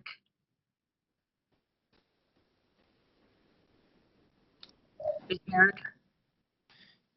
Yeah, it's Harry Barrick. Patty had to leave, so I was going to pick up for her. Not a problem. I had both of you registered as speakers, so you may begin, Mr. Barrick. Okay, I just wanted to thank you for the opportunity to speak. I want to oppose issues number 3005 and 3006. Both of these have been addressed earlier, very eloquently by Mrs. Birkenthal, and earlier than that from Mr. Rupert, so I'll be brief. We do not believe that the zoning has properly addressed the environmental and safety concerns associated with rezoning these properties. We live at 110 Felton Road in Lutherville, and our property backs up to Long Quarter Branch Road. This peaceful little stream, after a rain or during a rain, turns into a roaring river, and that by itself is not too bad, but the water quality is clearly contaminated, and the amount of trash that resides after these rains is incredible. We try to spend our time regularly cleaning up the areas behind our property, but it's evident that most of that trash and debris finds its way into Loch Raven, where the stream feeds. Associated with 005, we own a small business north on York Road at Padonia. We frequently have to exit Green Ridge Road to attend that at various times during the day. That is a very dangerous intersection due to the northbound off-ramp of the Beltway onto York Road and the traffic that has to merge from a 3 to 4 lane into a 2 lane. There is a light at that intersection, and that really is the only safe time to exit or enter onto Green Ridge. However, if businesses were added that had direct access onto York Road, that would make the safety there incredibly risky. Believe that, again, these have not, the safety environmental issues have not been studied nor mitigated properly. Again, we oppose any rezoning associated with the issues 3006 and 3005, and I yield the rest of my time. Thank you for your testimony, sir. Next speaker, please. Our next speaker is Patricia Fallon.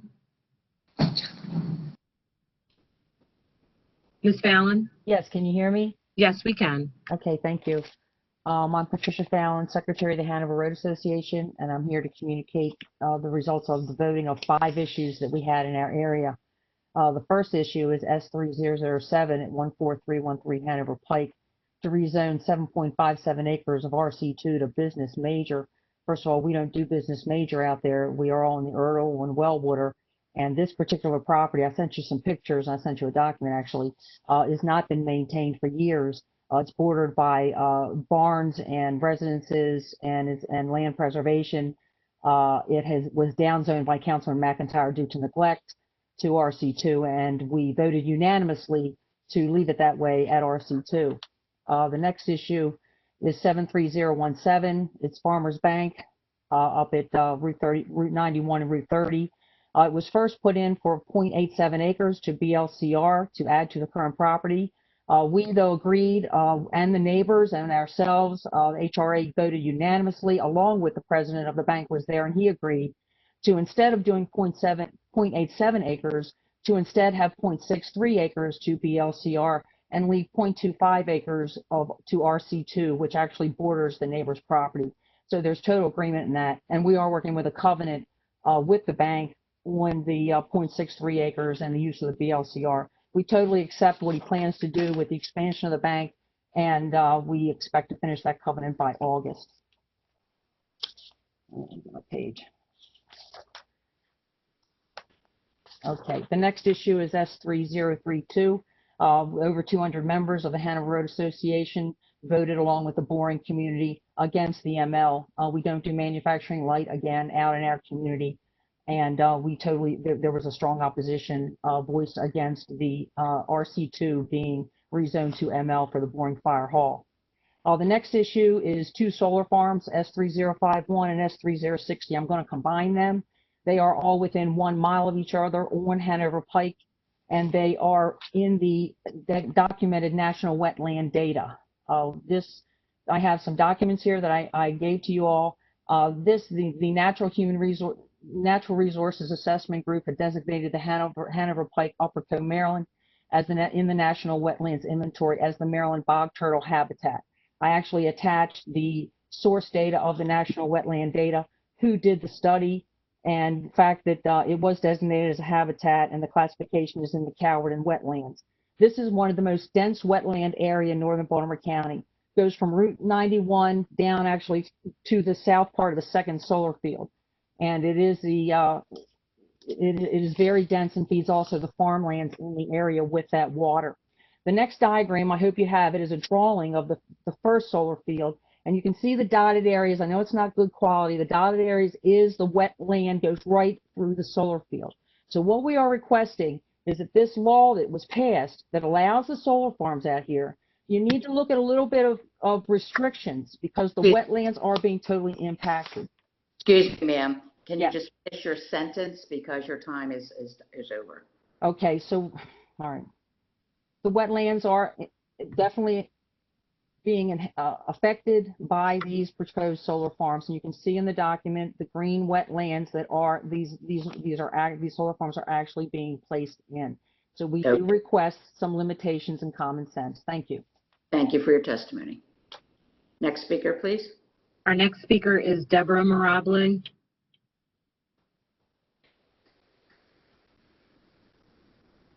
Ms. Mirabile? Yes. Okay. You can hear me? Yes, we can. All right, great. I am speaking about issue 332 for the Boring Fire Hall ML zoning. We own a farm nearby, and I'm also the owner of a company purchasing this property, which we intend to move our small family-owned construction business into. Our intent for the property is to use it as our support for field operations that happen out on job site. We have an office and a place to store vehicles, equipment, and materials. The property is very well suited for our business, and it will help us to support our company, our family, and our employees. Our business requires ML zoning, but many uses by right in ML zoning are not appropriate for the property and its location. From the beginning, we've been supportive of and have spent a great deal of time negotiating restrictive covenants with the Hanover Road Association and more recently the Boring Community Association, the BCA, which we look forward to continuing. Our meetings with the BCA have resulted in further understandings of community concerns and better drafting of covenants to address them. We've continued to find common ground and don't understand why the BCA is representing otherwise while we are still in active discussions and revisions and while meetings are positive. The most common concerns we hear are visibility, traffic, and noise. Visibility issues are addressed with the landscape plan, which we've retained an experienced landscape architect to develop using a combination of fencing and landscaping to protect view sheds from residents and from the road.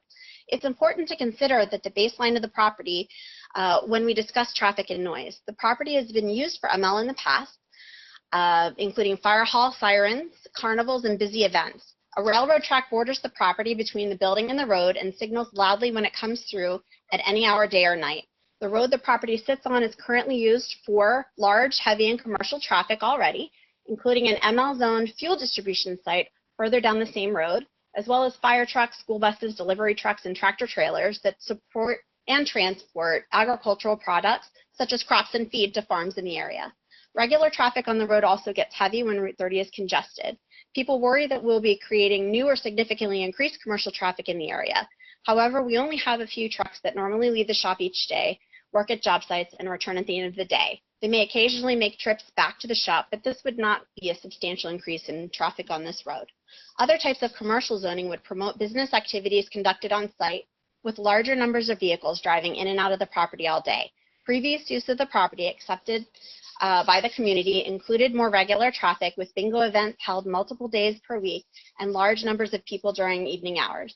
We take seriously the responsibility to balance both community concern and to provide a viable path for this property to support itself for years to come.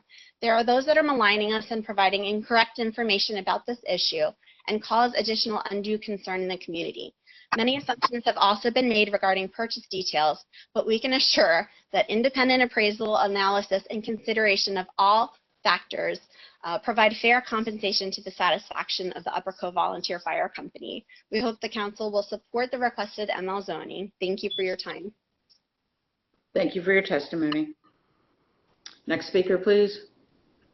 Our next speaker is Mary Zadhiates.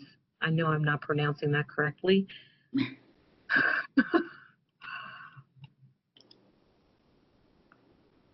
Are you there?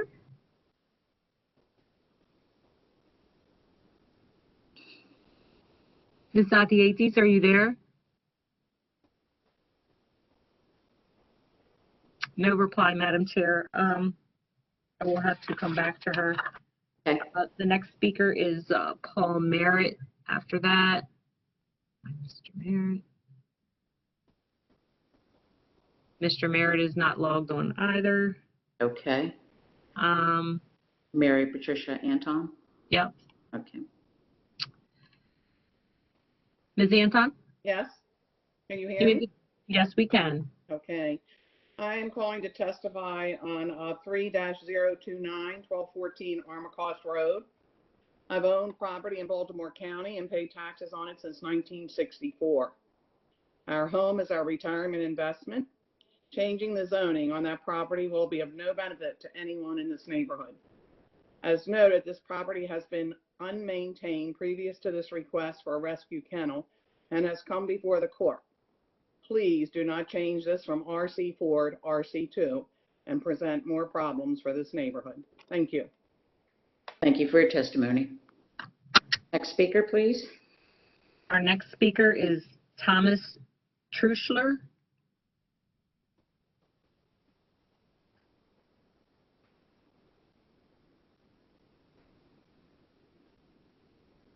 His name is on the list, Madam Chair. However, he is another attendee who does not have a microphone or video.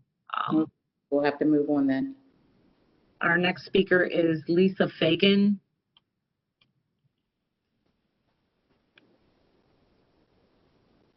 Ms. Fagan is not signed on.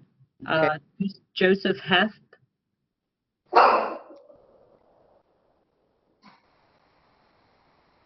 He is not signed on, Madam Chair. Next one is Catherine Fanning. Ms. Fanning is on. Ms. Fanning? Hi. Hi. Thank you for the opportunity to speak today. I wish to speak about zoning issue 3032, the rezoning of the Boring Volunteer Fire Company property to ML zoning. Our community has changed very little in the 113 years since the Boring Volunteer Fire Company was founded in 1907. It remains a small village surrounded by farms and rural property. To say that our fire hall ever operated as a commercial business is a gross misrepresentation of anything that has gone on there. And anybody who lives near a fire company, a volunteer fire company, I'm sure, as many of you do, would probably realize that. One big difference between the past and the potential future of that fire company property would be that anything that has gone on there in the past has been a community effort that benefited the entire community and something that we all worked on together, as opposed to changing that piece of property into something that benefits only one person in the community.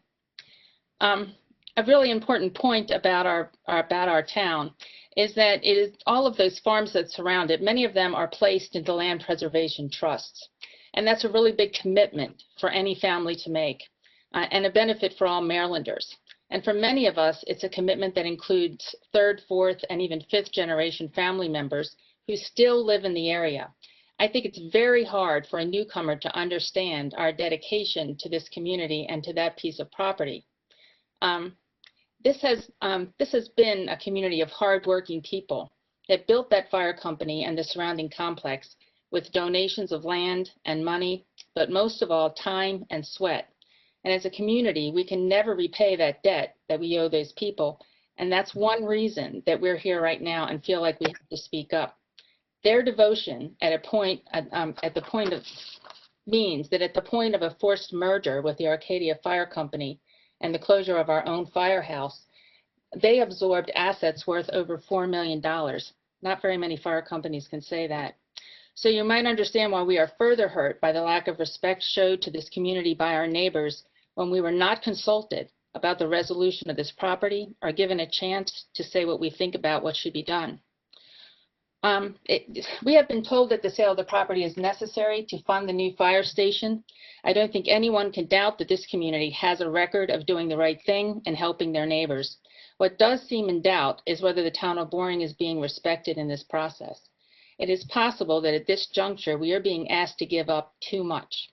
We are being asked to give up our history, our identity, and the integrity of our town center. Boring has a record of showing up when called and giving more than was expected when it was needed. We think the shoe is on the other foot right now. We are asking for the support of our neighbors, of our councilmen, and Baltimore County, and the rejection of ML zoning in the town of Boring. We'd like to stay boring. Thanks. Thank you for your testimony. Next speaker, please. Our next speaker is Karen Kalowski. Ms. Kalowski? Yes, can you hear me? Yes, we can. Oh, we just lost you.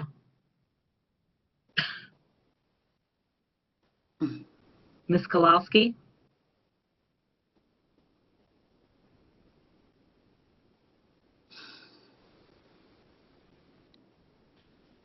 I think we just lost her.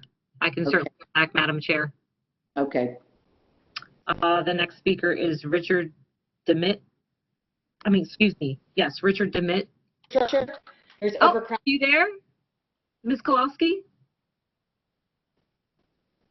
Wait a minute. Are you there, Ms. Kowalski? Infrastructure, we have overcrowding of all of our schools, which are already old and decrepit. Our roads are already overcrowded, and extra housing is just going to add to more crowding. It's Pot Spring Road especially is dangerous for pedestrians and bikers to walk and ride on Pot Spring, and we have plenty of nursing and nursing staff who currently walk up Pot Spring because of bus stations, and adding more cars to that area is especially dangerous. Girdwood area, as you have already heard, Girdwood area is already congested with many deadly accidents. This additional area is going to reduce our property value where we have purchased for our children, and we are in support of 3-062. Thank you so much for your time. Thank you for your testimony, ma'am. Next speaker, please. And I believe this may be our last speaker. Madam Chair, I was just getting ready to, we have one more speaker after that. Okay. And then that is the end. Okay. So the next speaker is Richard Demit.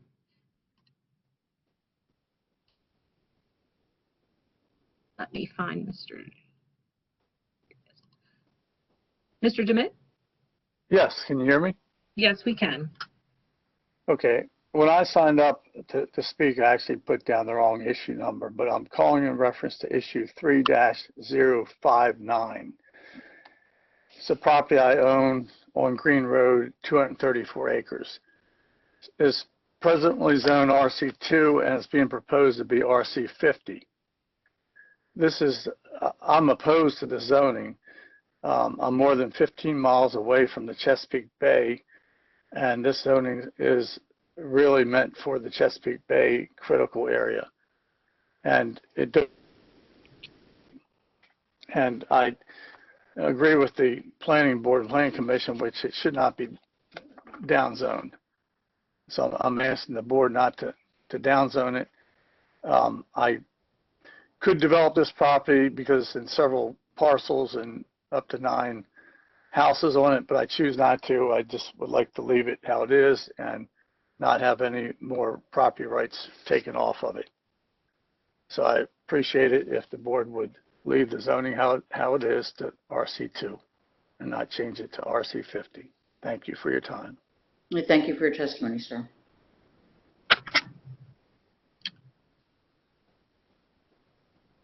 Was that our last speaker? No, we have one more speaker, and it is Manuela Porter.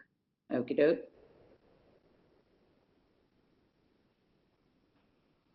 Hello? Yeah.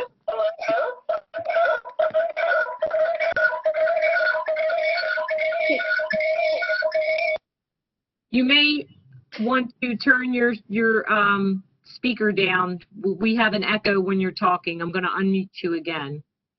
Okay. Is that better?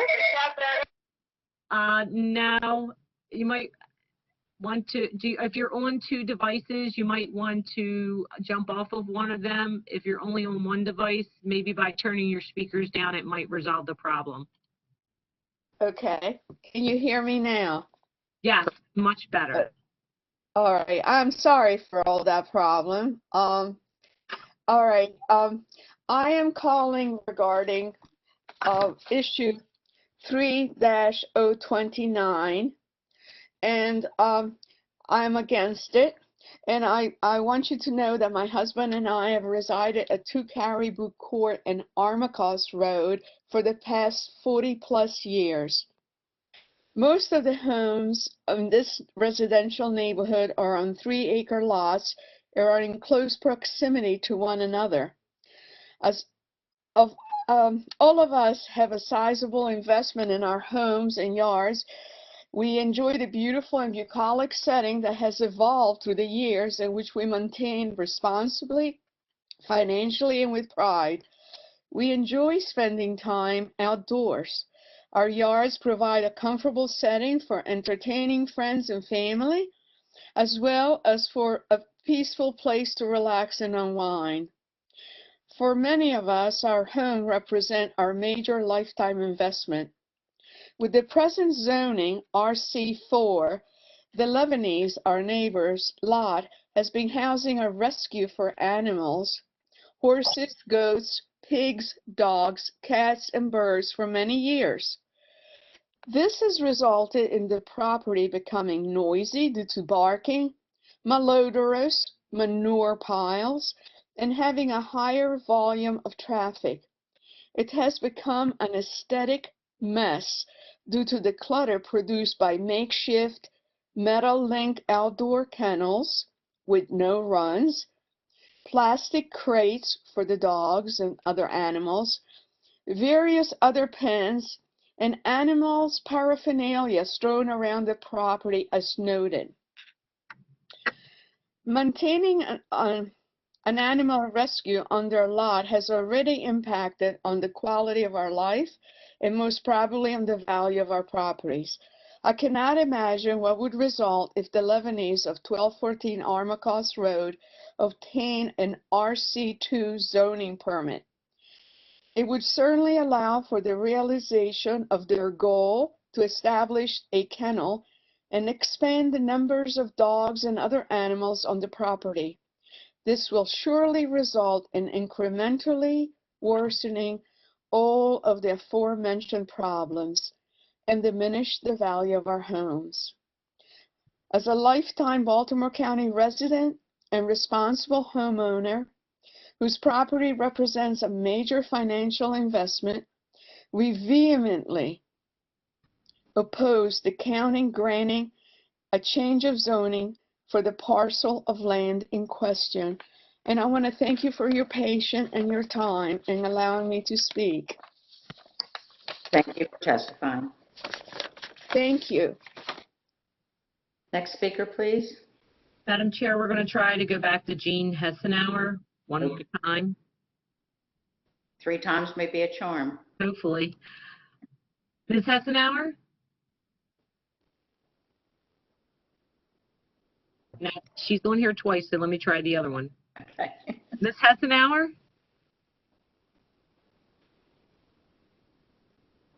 Ms. Hessenauer?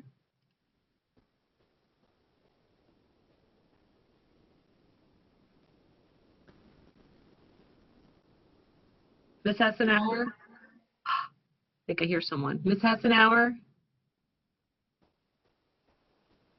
No, Madam Chair, I've tried. However, while we're on here, Mr.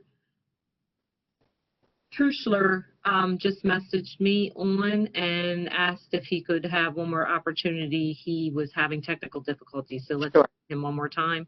Sure. Mr. Truschler? Can you hear me? Not very well. It's a very bad connection. Okay, hold on a sec. How about now? It's not much better.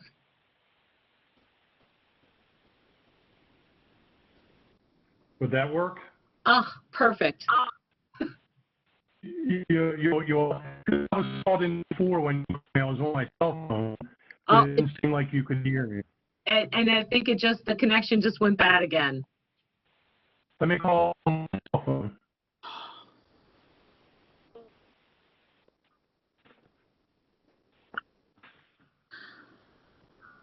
Can you hear me? Say again, sir? You cannot hear me? We can hear you. You can? Yes. I think it's a little bit better if you want to go ahead and begin your testimony. Okay, this is regarding issue 3-062. Just stop me if you can't hear me. That's the proposed development on Pot Spring in Delaney Valley. I'll move quickly. I live on Pot Spring, next to Mercy Ridge, very close to the proposed development site. It's a very wooded area. Currently, you're seeing a lot of wildlife. I've been a resident of Pot Spring for 32 years. We raised a family here. We love the neighborhood. I first just want to comment on the earlier comments made by representatives of Catholic Charities. Can you still hear me okay? Yes. I want to first thank all of you for the work you do. And Catholic schools of my children, community. My daughter is a social worker. She's done volunteer work at Catholic. I know social work entails hard work, middle pay. Children have knocked on my front door on occasion when they wandered off. I've called you. I've spoken to you to let you know that the church I'm able to work that you do. Just want to say responsibility and responsible development. Do not